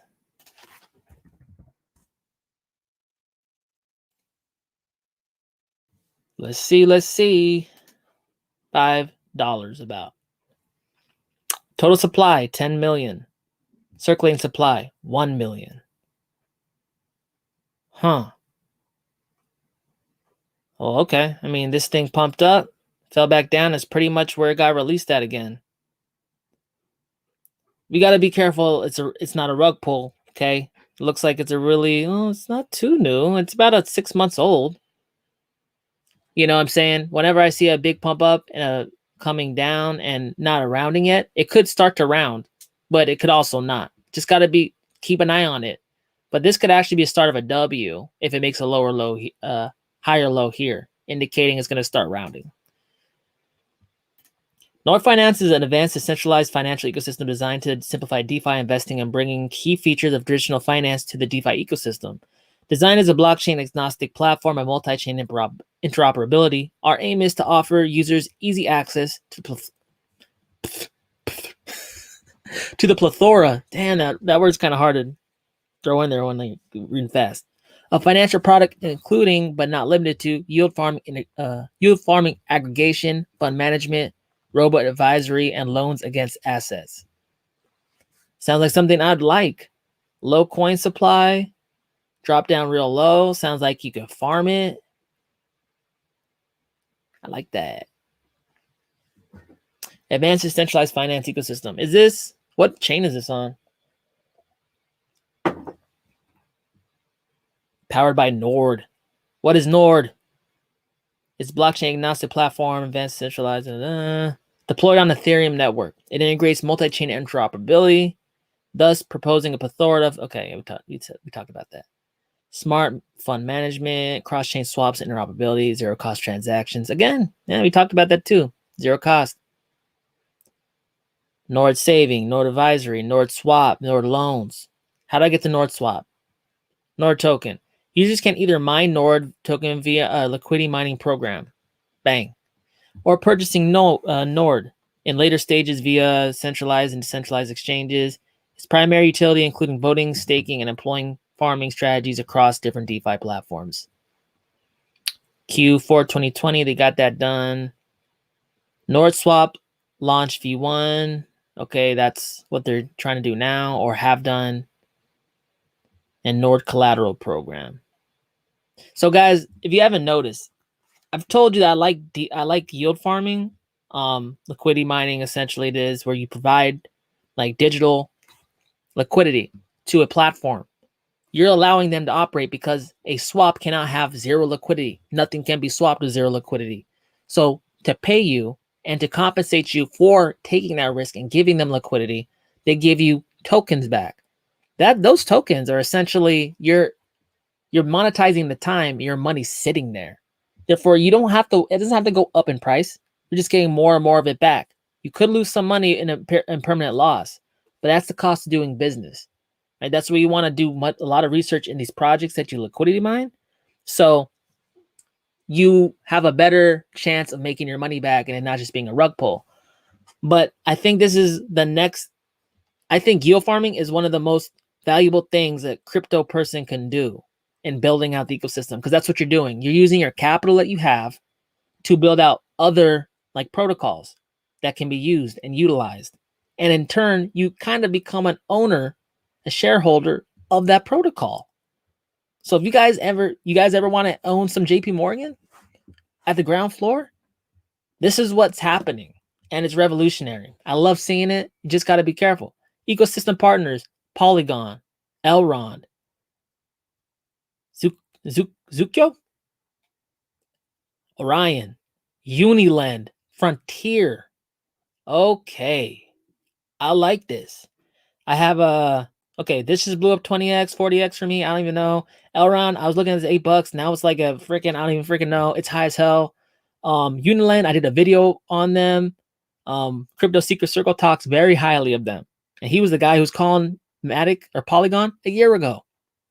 Interesting. Core team. Yeah, it looks like a lot of people that are involved in Matic, they left and started their own projects. Media coverage, Yahoo Finance. Good one as well, 65 people. Nord Finance, I'm not even mad about it. Reza, Bake's on fire. Yeah, we talked about Bake come back in about a day. I'll timestamp it. I just talked about Bake blew up. It did blow up. I was making like donut jokes about it the other week. You know? You know? Let's see.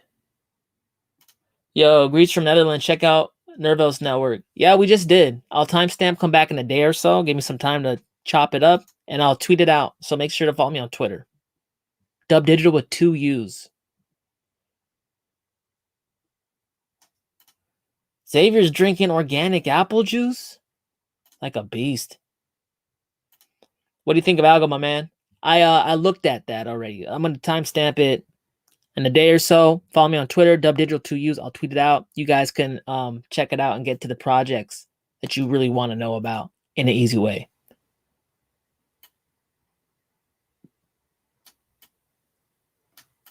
Sure. Can you look at Uni? Of course I can look at Uni. Yeah, that's crazy. Uni freaks me out. I guess I should be happy about it. I was in a Uni airdrop. The first time I ever got this much money for free in my life. Like, you know? Like for free. Like who else does this? JP Morgan ain't sending you dividends just cuz. You know? Well, unless you bought holders. Are they dividend paying? I don't even know. They probably are. But okay, so check it out. Uniswap, Premier Dex. First deck started it all. Really kicked off the DeFi revolution. Along with Chainlink. But you know what I'm saying? This thing popped up to about $5. People sold it. And everyone's like, oh, that was a good move. Until it grinded back up, did a resistance support flip, and went higher. Now it's doing some rounding stuff, and the volume's popping out. That's not great. This is kind of like a divergence right here. But to be honest, it depends how you got this thing. See, like in my position where I got it for free, what's the harm in holding it? What is the harm in holding it? I don't gotta. If you get something cheap or free, what's the harm? I just let this thing ride. This thing, it's infinite returns for me. We have a divergence a little bit right here, so there might be some correction. But unless you think Uniswap, the OG DEX that gets sometimes more like transactions than Coinbase, is going to go away, I don't know what the harm is. Fundamentally speaking, Uniswap is just so solid. You know, it's so solid. Am I buying more? I'm not buying more. You know, I mean, I can't really get a better deal than free.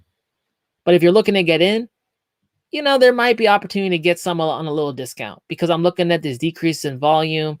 The price has been grinding and moving a little higher. So unless there's a few people that are just buying this thing up because they know something I don't, it doesn't really make too much sense. But hey, at the end of the day, Uniswap will probably go up more than it goes down for the remainder of this bull run. You know what I'm saying? So not financial advice. 54 people, what's up? What up, Dub? I'm at work. Just wanted to tune in, bro. Hope all is well. Hey, thanks for tuning in. I used to always like listen to crypto at work too. Always. They'd be like, hey, get in this meeting. And I'm like, no, man. I can't listen to you right now, man. I got to know about freaking Bitcoin.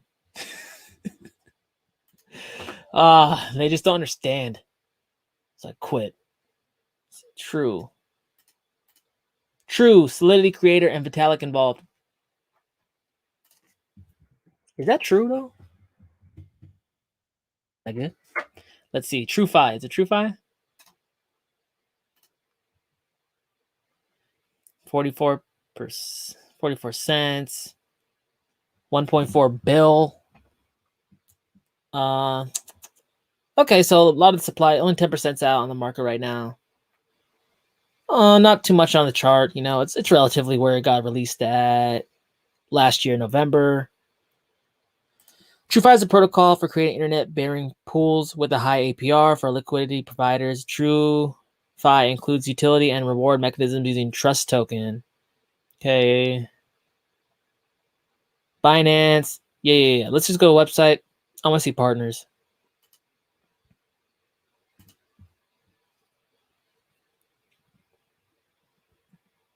High yield on stablecoins and loans. Okay.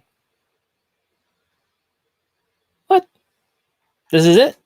This is their website? TrueFi, what the hell? I mean, yeah, I guess we go to Twitter. I'm gonna follow them. Guys, hey, by the way, guys, you need to use Twitter as like a news source. Unfollow, well, I'm gonna tell you what to do, but unfollow all these people who don't get to talk about crypto. Follow all these companies, the small coins. They tell you when they're releasing their alpha, their beta, their mainnet. Like, it comes right to your feed. Twitter is a huge useful tool if you use it in the right way, and don't clutter your feed with stuff that don't matter. But not financial advice. Y'all do whatever you want. I'm not gonna check my notifications right now. What am I doing? But it would be cool if they had something. I'm not gonna dig too far deep into it because we got a lot of coins. But TrueFi sounds cool. I'll timestamp. I'm gonna come back on and re-reference my own stream and write down these like liquidity mining opportunities that are in the sense still. Interesting. I love liquidity mining. Zero capital gains is why I moved there the past year. So what Biden does don't matter to me. It's all good to keep 100%. That's tight. Psh, you're a beast. I'm over here just like, drinking my cold coffee. Let's see.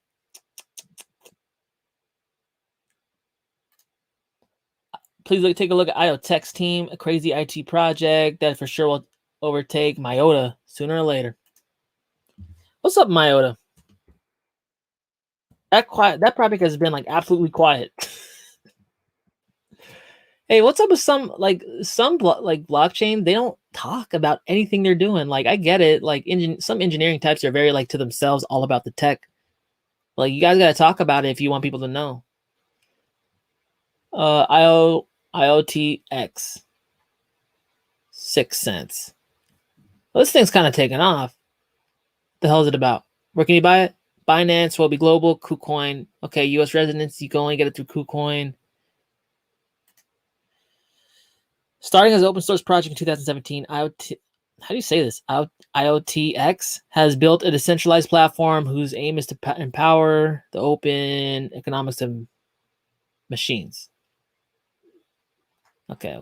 This sounds like confusing. I'm going to go to the website real quick. Because people like pictures.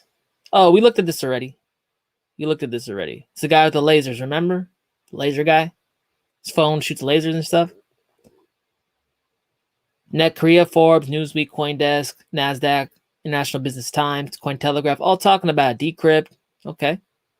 Internet of Things, reimagined. Empower the future, machine economy. Is open source and designed to empower a new generation of ultra-secure and privacy-protecting smart devices to fuel the machine economy. Your own data, your own identity, your own privacy.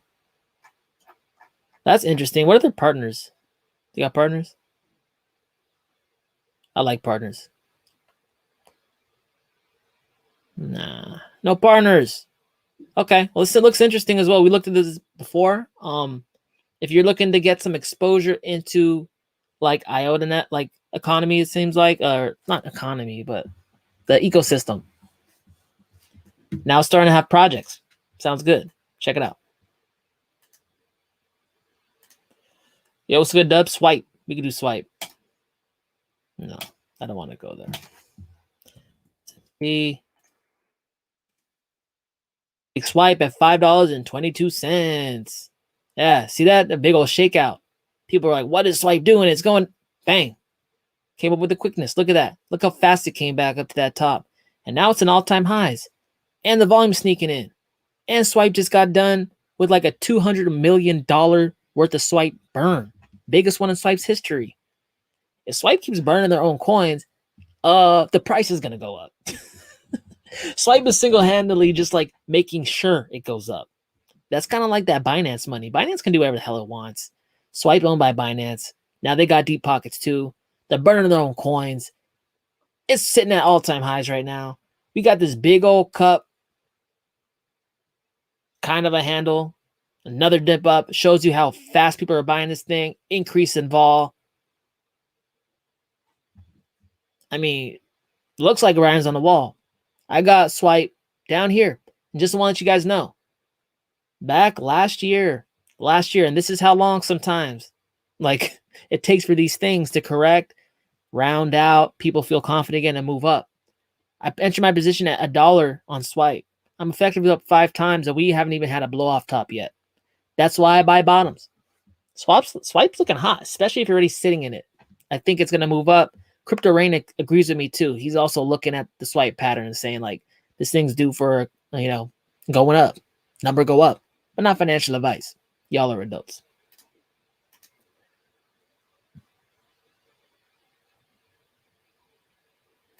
This is good, man. The late to the game mindset is dangerous to have. A lot of people probably regret that attitude. Yeah, it's a lack mindset. Whenever you feel like there's not enough prosperity in the world, you freak out. You think maybe I won't get part of the pie. You start forcing things. You start like deluding yourself. Like, no, it's going to be fine. Like, you're not making sound decisions because you're coming from a place of lack and ultimately stress.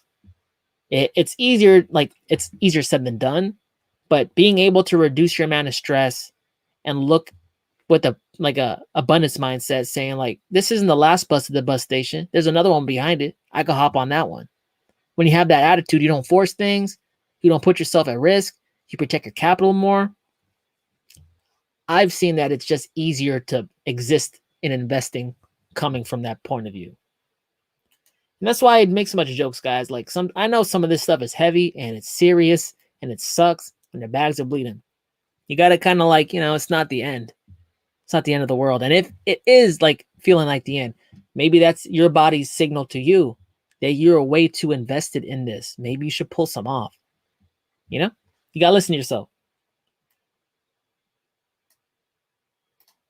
Stake your cake at Pancake Bunny and get 2 rewards, cake and bunny, for a single asset pool. 240% APR at Pancake Bunny.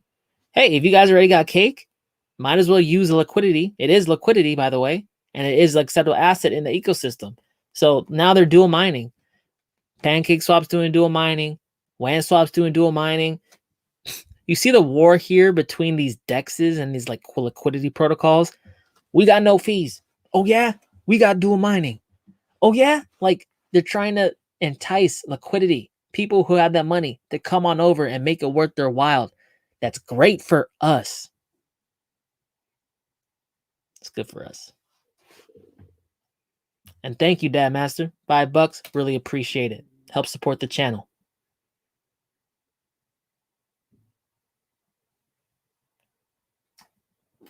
Kind of pissed True is up so much. Chico Crypto called it yesterday. I hate buying when things are up so much. Yeah, I mean, that's a good attitude. I'm not going to be buying it like right now. I'm going to wait for a deal. And if I don't get a deal, I don't care. Hey, nothing. No one can say to me to make me FOMO into that stuff. Systematic anomaly. SEC versus Ripple is a theater, just an agenda to bring regulation. INX will be the first regulated digital asset platform. Think so? Could be, right? Just a setup. Also, could just be a head fake on Ripple. I mean, on XRP. Could be. EOS, massively undervalued. Did I do EOS already? Yes, I did do EOS already at the beginning of the stream. It's one of the first ones. So go back and check my stream. I'll tweet it out on Twitter. Follow me on Twitter, DubDigital2Us.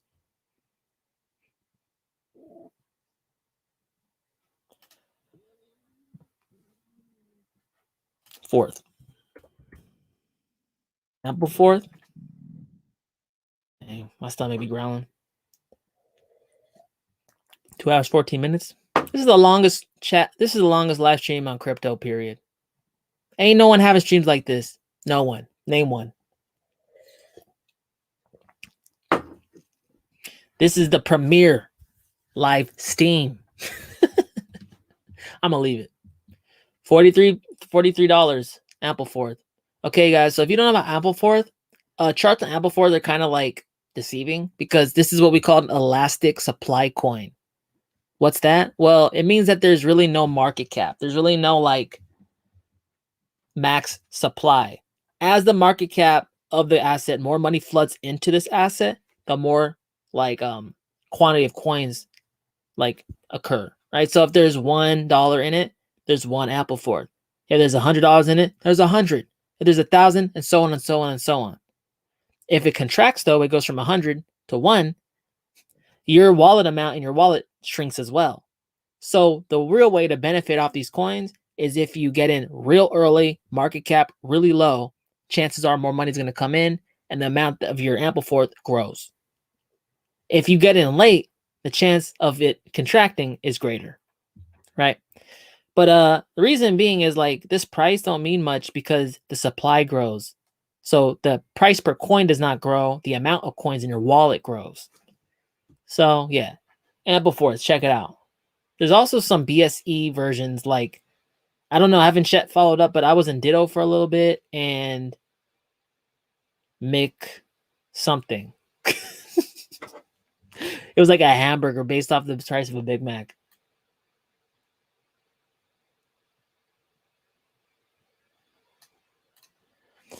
WAN and FNX. We can do FNX. I already looked at WAN. FNX, guys, this is decentralized like Bitcoin and Ethereum options in the WAN chain ecosystem. So if you guys are into like options trading, put and calls, then this would be interesting to you. It's not really my cup of tea, but interesting tokenomics, about 176 million, only 31 million right now in circulation. You can also liquidity mine this thing. And also WAN chain also has its lending, decentralized lending platform called WAN Lend. Right now, FNX is paying about 30% on just locking your FNX that you have up with WAN Lend. And they'll pay you, I think, in FNX, right? I've never used WAN Lend directly, but do they pay in like the cryptocurrency or actual like stable coin? I'm guessing the crypto. So that's very interesting in case of like you bought it and you're waiting for this thing to break out.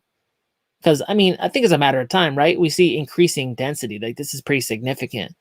This thing already has been trying to shoot up from a cyclical high established in August of 2020.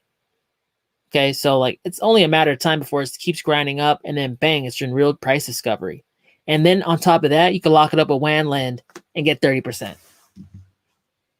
Call up JP Morgan. Bet they can't do none of that.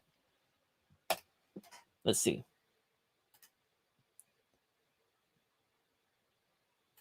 Another good steam, Dub. Appreciate it. Keep it good work. Thanks. See you later. Hello, Mr. Dub. Are you commercializing Coca-Cola like Mr. Buffett? Anyway, did you speak already on OXT this week? No, I did not. I am not supporting Coca-Cola. It's just a shirt, and it was clean, and I was running late. Not political, guys. I don't like to go there. Let's see. What's up with OXT? 58 people. What's up? 70 cents per coin. I also picked up OXT at 25 cents. Okay. So everyone's like, it's not going up. It's dead. It doesn't feel like that to me. To me, it feels like I'm up a lot. You know, like it's all relative. That's why I stress to people, buy low to sell high. It's just easier. I'm not tripping. I haven't ever been tripping because OXT never really went below that. You know, so like that's why it takes some patience. You know, it takes some fortitude, and you have to have a clear vision of the future and how this is going to play out. But if you do, I'm not tripping about it. Yeah, it's been above its all-time high. We got above it. It's been below, been above. We've seen that with Ethereum. We've seen that with Bitcoin. We see that with 88 now. Everything struggles to definitively get above its cyclical all-time high, especially if it's like from years ago. OXT is doing that. But notice the bottom trend line, higher lows, always. We've never had a low, like once this comes like down here, that's invalidated. But that hasn't happened yet. We're still grinding up to the point. I think this is a similar situation of like swipe. We're going to have a blow off. Swipe moves like OXT. OXT moves like XRP. XRP moves like XLM. These are like Doge. We call these oscillators. They are high in the sky for a period of time, but low on the ground for most of the time. OXT, I still hold all of it. I still believe in it. And I'm going to pull it out when it goes up 400%. And I'll laugh all the way to the bank. Ha, ha, ha. Let's see.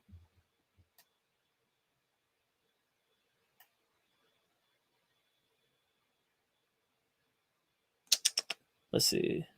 I talked about the college thing already.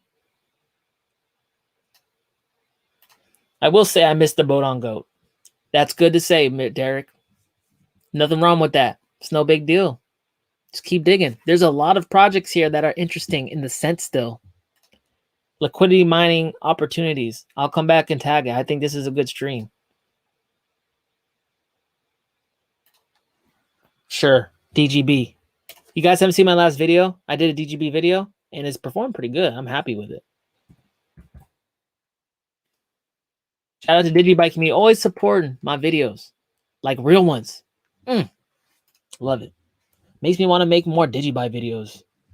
Let's see. 57 people. What's up? Okay, DigiByte, same thing. Same thing that LXT is doing. Same thing that like Swipe's doing. Struggling to get above. That same hesitancy, that same uncertainty.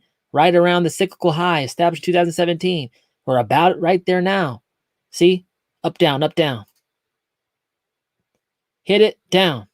Now it's going up. Look at this big old W right here. Look at that W. We're in price discovery right now. DGB is going off. It's going up. How high? In the video. You got to watch it. You got to watch it, but I say it in the video. Just look at the video, guys. Come on. Come on. Spend all day. Look at the video.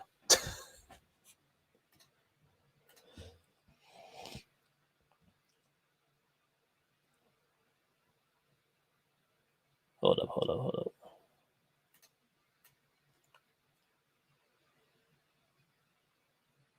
Damn. Okay, so we're at 2 hours, 21 minutes. I'm going to keep this one at 3 hours because more than 3 hours, that was a lot to edit last time. I'm going to do my best. I'm trying to answer as many things as I can, but I'm definitely going to, before I sign off, hitting all the super chats. So just FYI. Usually people join early. I get to, and then I try to fill in the holes, but 3 hours, man, I do as much as I can.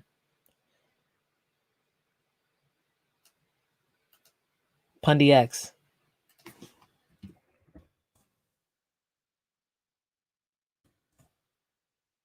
Hey, guys, why the hell do they got PUNDIX old and new? Like, I gotta know. What the hell is this? Now, I know it's been around for longer than this. Do you guys freaking know? I guess I'll look at the old.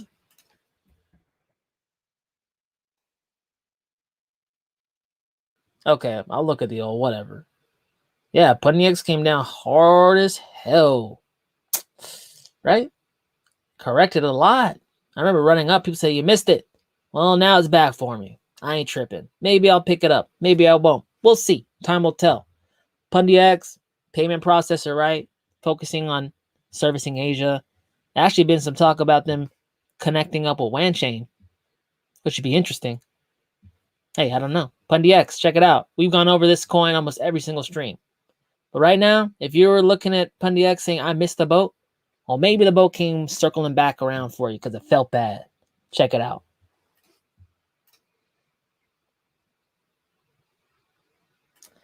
Good time to buy some ELROND or wait for a bear. ELG, right?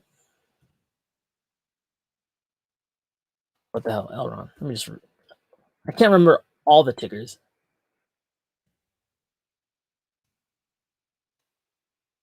Is it this? That? Another got eGold. Is eGold like the same thing as ELROND? I don't know. I just know that I was looking at ELROND down here at $8. And then it went up here, and it made me want to lose my lunch. And curl up in a fetal position and drink vodka for dinner. Right? Like this thing went up high as hell.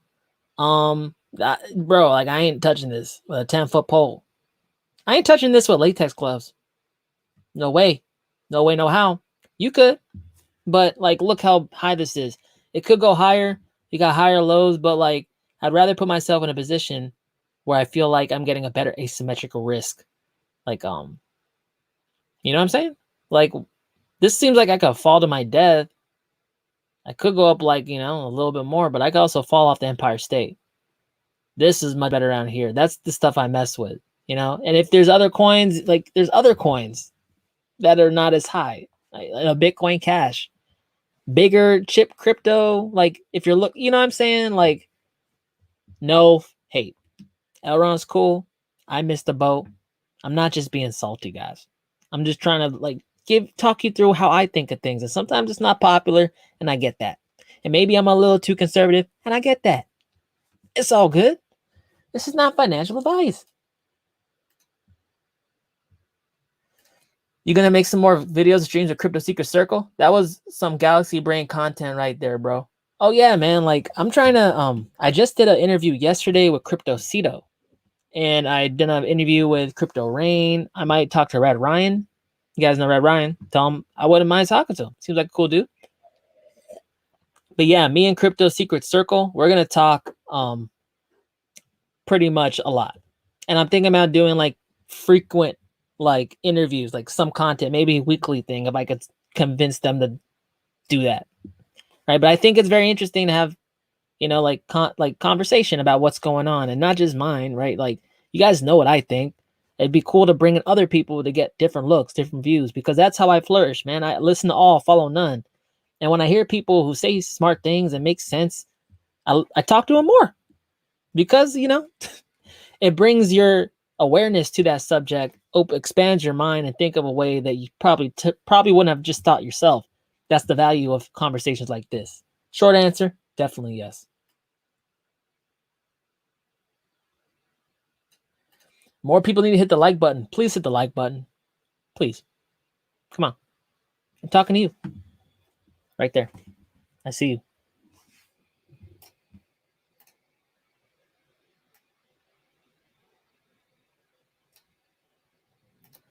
Economically, recently I went after Polygon and had to deal with the ETH fees after being used to ADA and DigiBuy a few cents.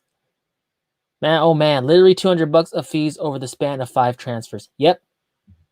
Oh, you were using DigiBuy ADA? Yeah, DigiBuy's cheap. Yeah. Welcome to the cult of ETH, where everyone thinks losing money's good.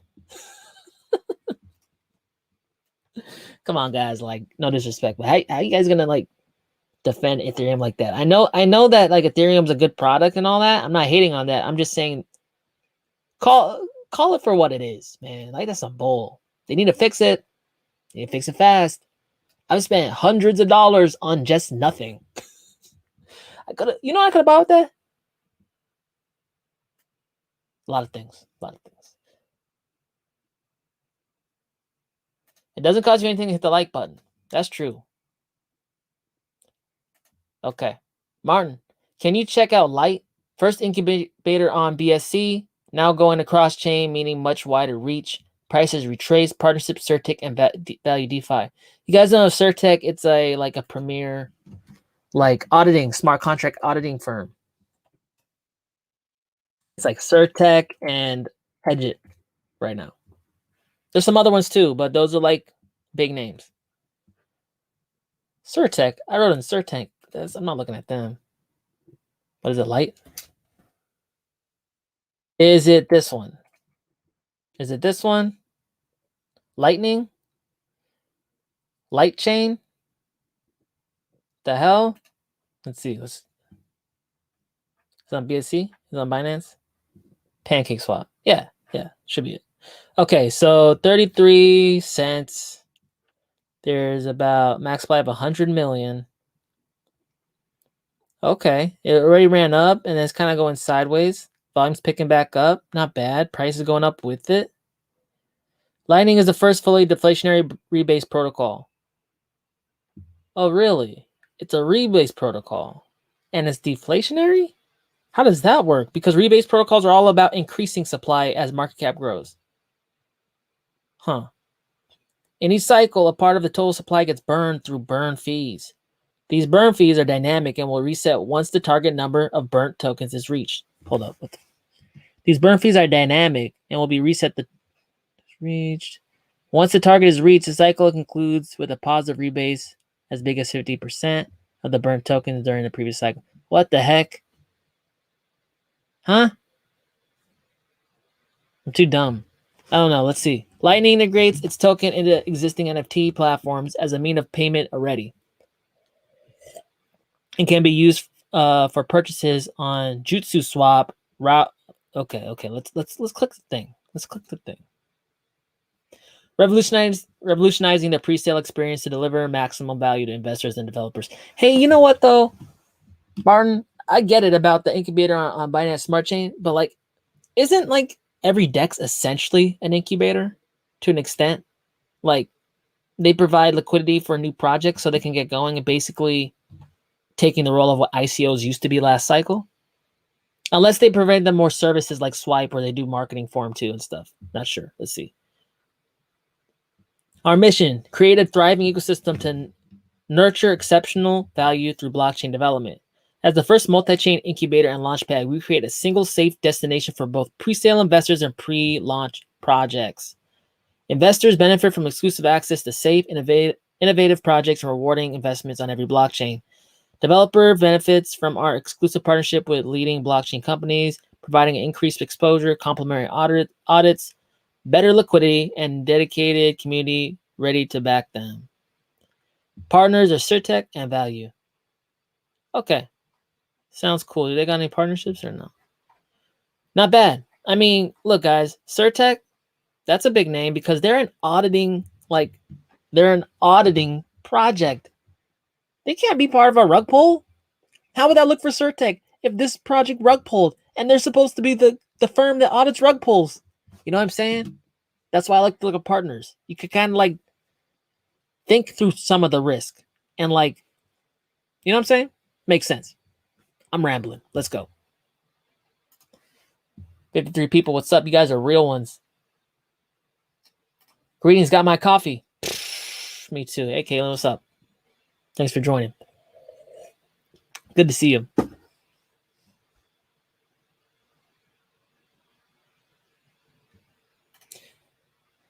Bro, you drinking coffee at 1:30 p.m. Why is that? Chris, it ain't 1:30 p.m. over here. We global, bro. I only drink coffee in the morning. Yeah. It's not even 12 over here. I started at freaking 9.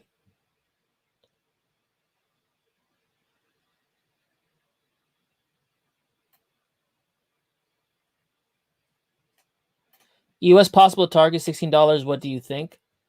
I talked about EOS before. Give me a day. Follow me on Twitter, DubDigital2Us. I tweet out when I timestamp the videos, so you can go right back to it and not watch all 3 hours.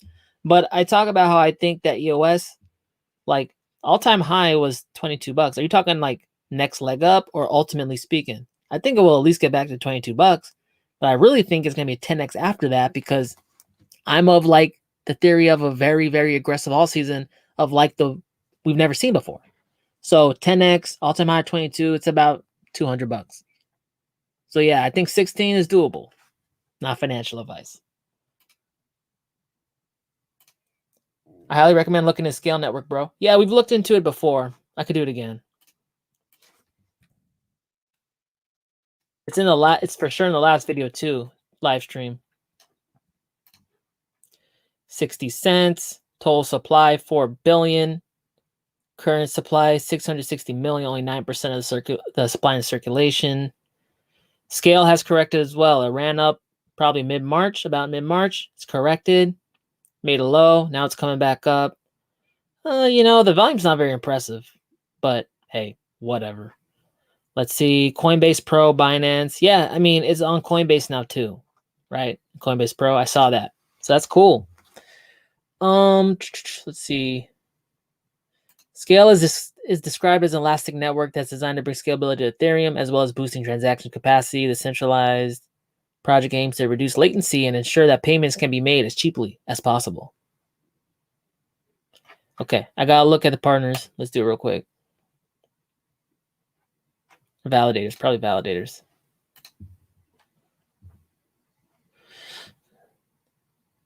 Early Scale validator partners. Anchor. HashQuark. Consensus Labs. I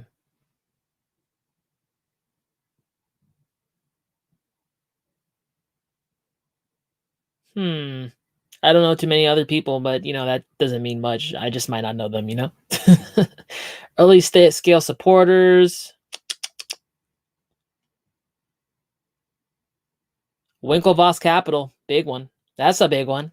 That's a big one, guys. That's Winklevoss Twins. That's the owners of Gemini. Let's see.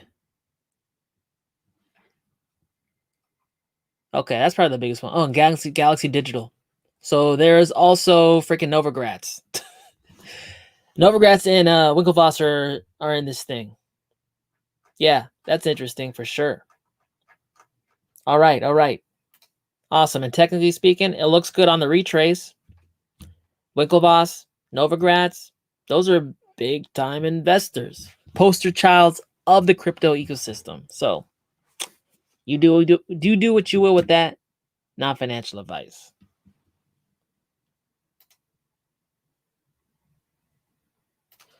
Bro, you realize all coins will hit 2017 all-time highs.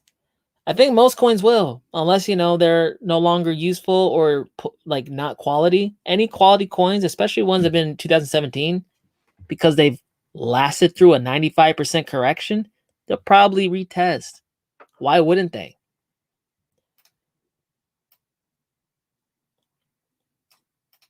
Yeah, we analyzed the OS already. Just go back and make sure to check.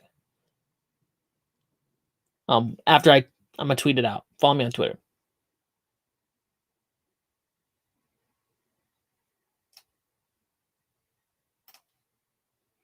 I lost 335K in last dump. Now I only have 4K. Please suggest me any dip call.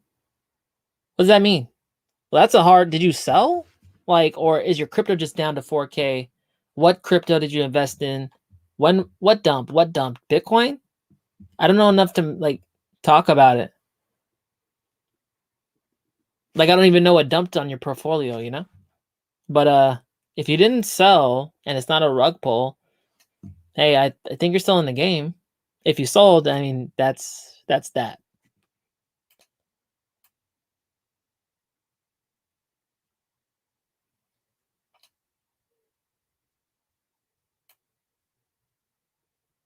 Okay, guys, I'm going a little faster now because it's almost 3 hours and there's still a lot of stuff. My bad if I don't get to you. I'm trying to pick and choose right now.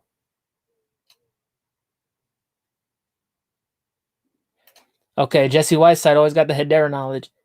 JigStack might use Hedera token service in some form moving forward. JigStack's interesting.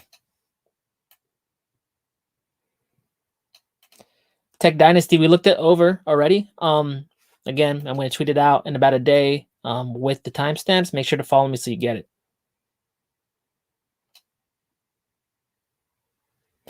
Imagine telling our founding fathers that we would be taxed on our profit. Old world kingdom tax was done on a time basis, not every purchase or gain. Yep. You know, like when there was feudalism and kings and like peasants and all that, the peasants had to give a percentage of their what they like harvested to the kingdom to pay for it. But like, you know, this is like unlimited, like it's just forever scaling. Like now the taxation scales itself by how productive you are economically. The more productive you are, the more you get taxed. That's like the inverse of like how you build enterprise within the country. You want to reward for economic productivity. I like that point.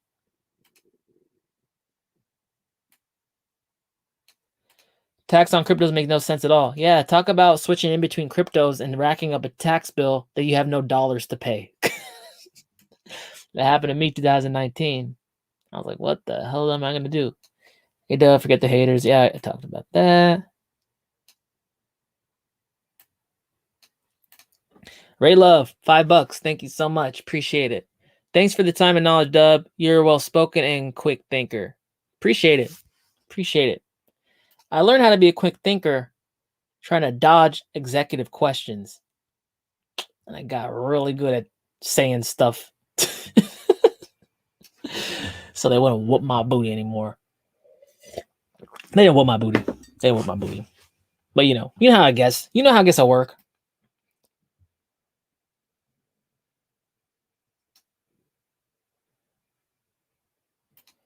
Jesse Whiteside, check out TrueBit. Yeah, we did earlier. We looked at TrueBit. Yeah, Vitalik being a co-author. Biggest thing is the cross-chain compatible and allows for burning of tokens on the platform to generate them on the other once bridges are rolled out. Yeah, I mean that sounds a lot like oh, it burns?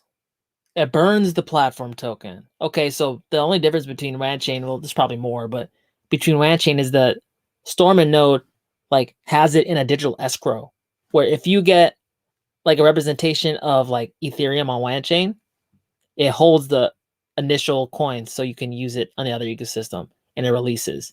So this one actually burns it so it goes away. That's interesting. Anything that has to do with like interoperability, I like. Oh, and just FYI, guys, I'm gonna show you something that I just picked up. Just so you know. Just so you know. I picked up Atom. Talked to a lot of people in the space. They all like an Atom. Talking about Tindermint. Basically being used in the Chinese blockchain system. I was just thinking like I gotta have some exposure. So I picked up some Atom yesterday. Cosmos, again, it fits in my whole idea of interoperability, right? This is an ecosystem that's going to be laced together using glue like interoperable protocols like Wanchain. I recently got into Icon, which is also doing that. I've got into Cosmos. We're talking about TrueBit, which is also talking about interoperability. You guys see what's happening here? A lot of protocols are coming out about interoperability because they're understanding that that's where the money's going to be at. Money has to flow back and forth somehow. It's going to use something. True and STAK are legit. I like them. I like what I've seen so far.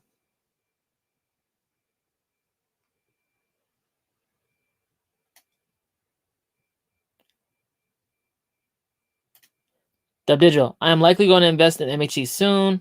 Yeah, let's look at that. MHC. Why not? Just want to know, besides buddy mining options, have or will you receive any compensation from the company more than your personal investment in mining? Oh no, I haven't got paid from them. I mean, they helped me set up a node that I run, and then I get the mining rewards from that. That's basically people staking down on my server, and that's I get the income that way. But I'm paying out like 50% of the rewards anyway, so it's like I'm just giving back as much as I'm getting.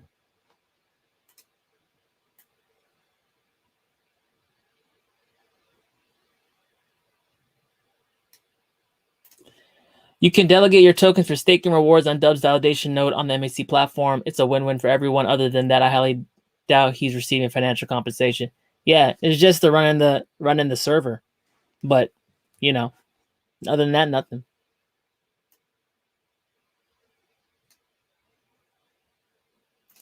I've learned that college is completely unnecessary in this world. Reading and articulating your words is what gives you an intellectual advantage. Yep. Well, yeah, I mean, a lot of stuff I learned about investing, I learned through audiobooks driving to work. I didn't learn it from college. College gave me like a base, but I can't say that it's like should be that expensive. I don't think I got the, you know what I'm saying? Like it's expensive for what they teach you. But here's the thing, like some people need that structure.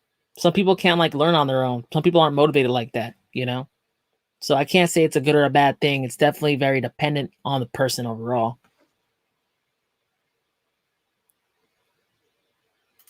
Lion, thought you were a wolf. Make up your mind. I said I'm a lion? I don't remember ever saying that. Did I say that?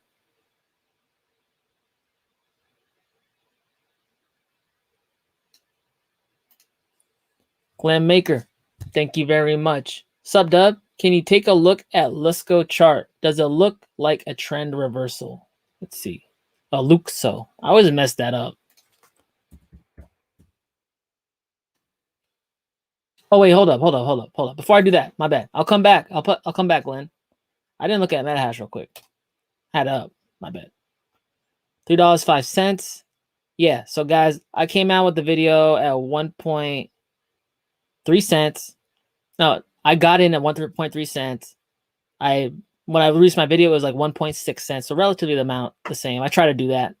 And then it ran up, corrected down, just like everything. And now it's like kind of sitting on this ledge. Next impulse, I'm expecting MHC to get up to around here. MHC has performed very well for me. You know, it got brought to my attention by a subscriber of the channel. I checked it out, started talking to the team, seemed cool, you know, and then they actually tell me I'll get the server going. I got my server going now. People can stake down on the server. I get paid, you get paid, you can withdraw your liquidity whenever you want. So I thought it was a good thing. But no, I'm not getting any more compensation other than that. I'm an open book about that stuff, man. That's why I put paid promotions on my videos. And then people get mad when I say it's a paid promotion. I'm trying to be open, I'm trying to be transparent, man.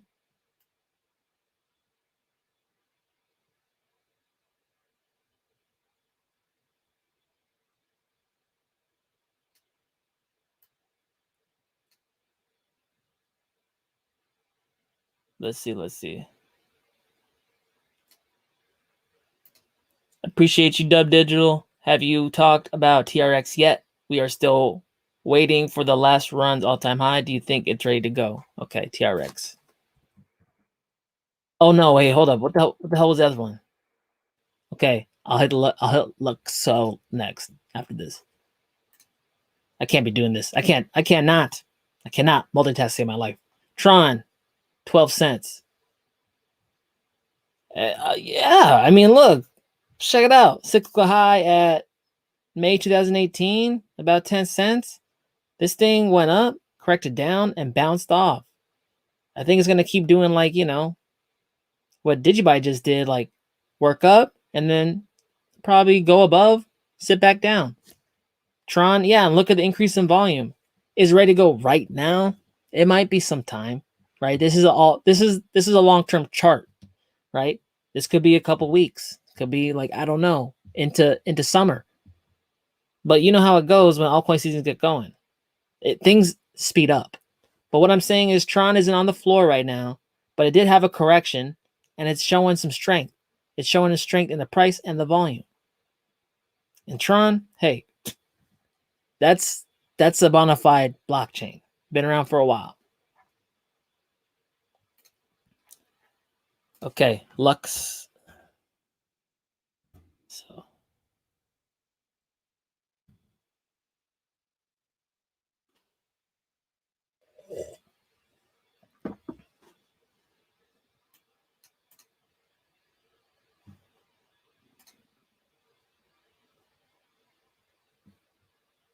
okay, so check this out.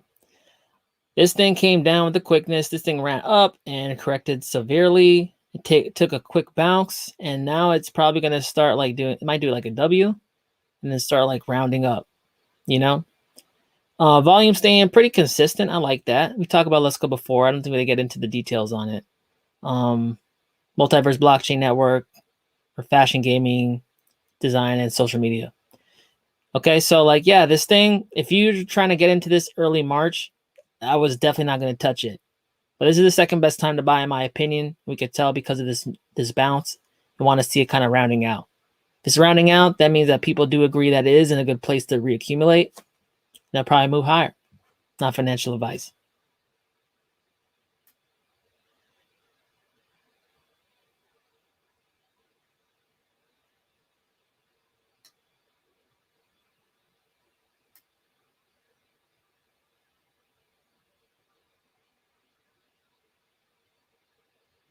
I'm reading.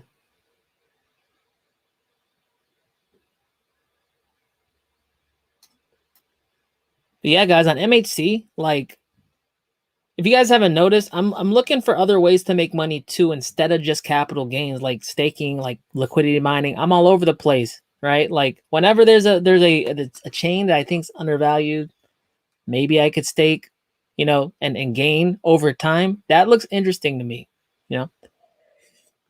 You guys definitely don't ever have to do that, right? Like, no pressure here, ever. How long I've been up here? Almost 3 hours. Okay, guys. I'm gonna start hitting the super chats that I might have missed. Wait. CUMROCKET. What the heck? Now I've seen it all. Had to run through the market cap to see if one's for real. $5. Okay. I'm gonna look it up. What the heck? They gotta come up with better tickers, man. Bro, what the hell is this? I'm not even gonna say it. 3 cents? 11 million coins?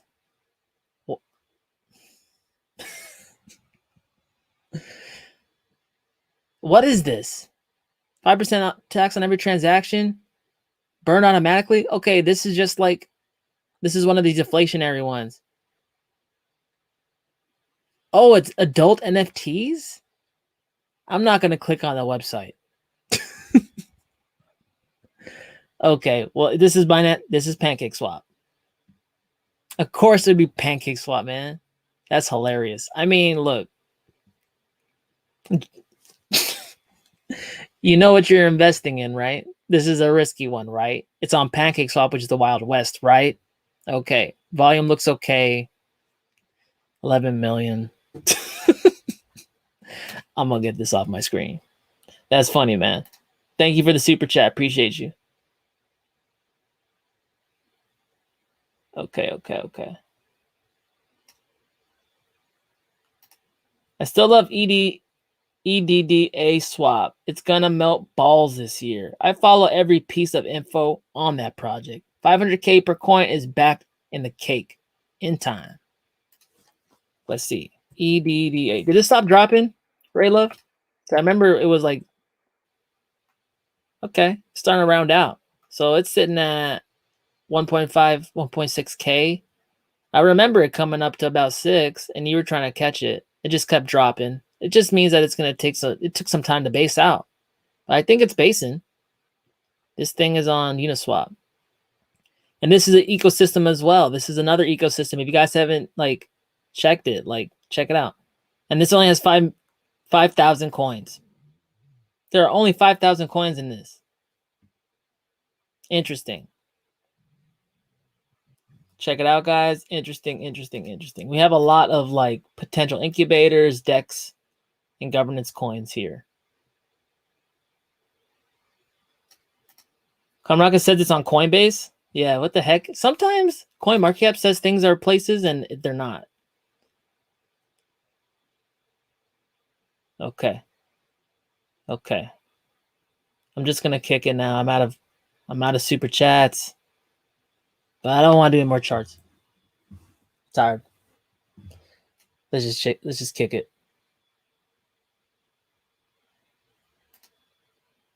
Good morning, Dub from NZ. Having my morning coffee. Nice. Welcome. I drink too much coffee. Yeah, probably. I used to drink a lot more. I used to take caffeine pills. It's not good. I don't suggest it. I like CryptoCito's channel. I would recommend him to a friend along with DubDigital for sure. Yeah. I have an interview coming out with them either early this week. I guess Sunday's the new week, right? So early this week, maybe like try to shoot for Monday tomorrow. He's a cool guy. We talked a lot about the Cosmos ecosystem, right? He's not the first person to tell me about Cosmos. Crypto Secret Circle thinks Cosmos is a killer too. CryptoCito thinks it's a killer. I think he's actually running a node out there, a validator node. So yeah, you're gonna see our conversation once I get it all chopped up. Let's see. There's the CUMROCKET thing.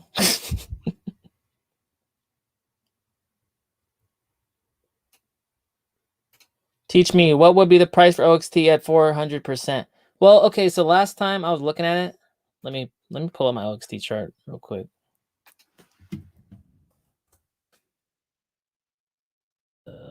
Down face, OXT, USD.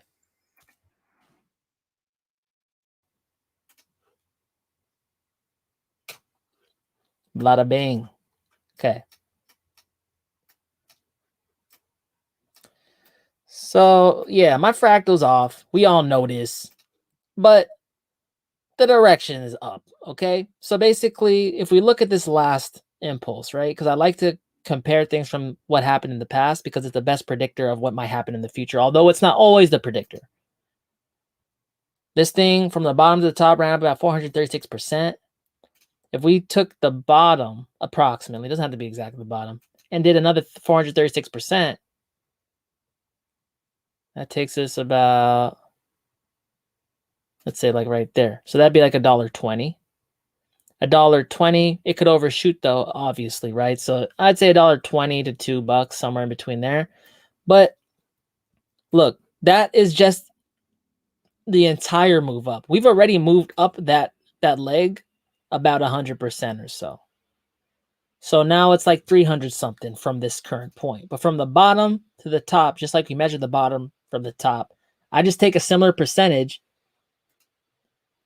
and then bada bing. And that gives me like a yardstick.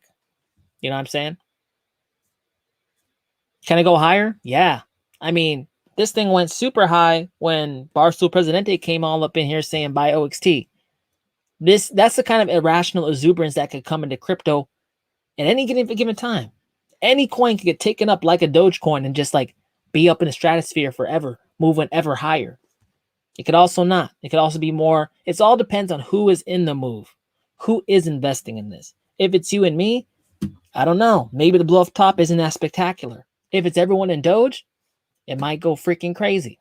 But what we can use is look at the last pump and compare it to this one happening and use it as a barometer to know like, okay, we are now at the point where we started correcting last time. I need to be on my lookout. Use it as like an omen, sort of. Maybe not an omen. Maybe that's not the best thing to say. I don't know. 44 people, what's up? Live stream. You know it, dude.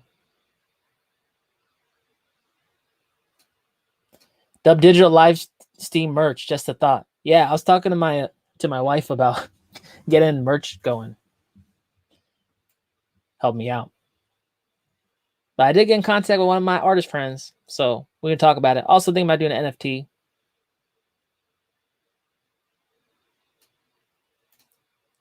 Richard Hart's doing like 10-hour live streams? Really? Okay, then maybe I'm not doing it like that. 10 hours? What does he talk about for 10 hours? Like, seriously, what does he talk about for 10 hours? I'm rambling on and it's 3 hours.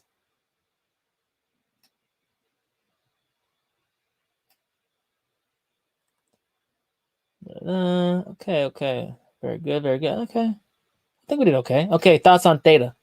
Yeah, sure, I can do THETA. Why not? I don't talk about THETA all the time. $11. I remember when THETA was down here in cents. Now THETA's killing it. It corrected and coming back up. THETA is just on fire. THETA's on fire. It's 1 billion coins, but it's on fire. I don't know what else to say. It's high in the sky, but you know what? I mean, when something goes really high up, it starts to get the attention of noobs. And noobs start piling in. And then it just goes really wild. I think THETA couldn't do that this cycle. I don't even know how far THETA will go. I just know that I think I'm too late for it. I'm good. I'm in a lot of cryptos already, you know? So I'm going to let this one pass me by. I'm very, very aware that like I didn't mess up by not buying here. I messed up by not buying here. I'm about 6 months too late. You know what I'm saying? That's the way I look at it. So I'm not really tempted right here. Time is come and gone. I'm okay with that.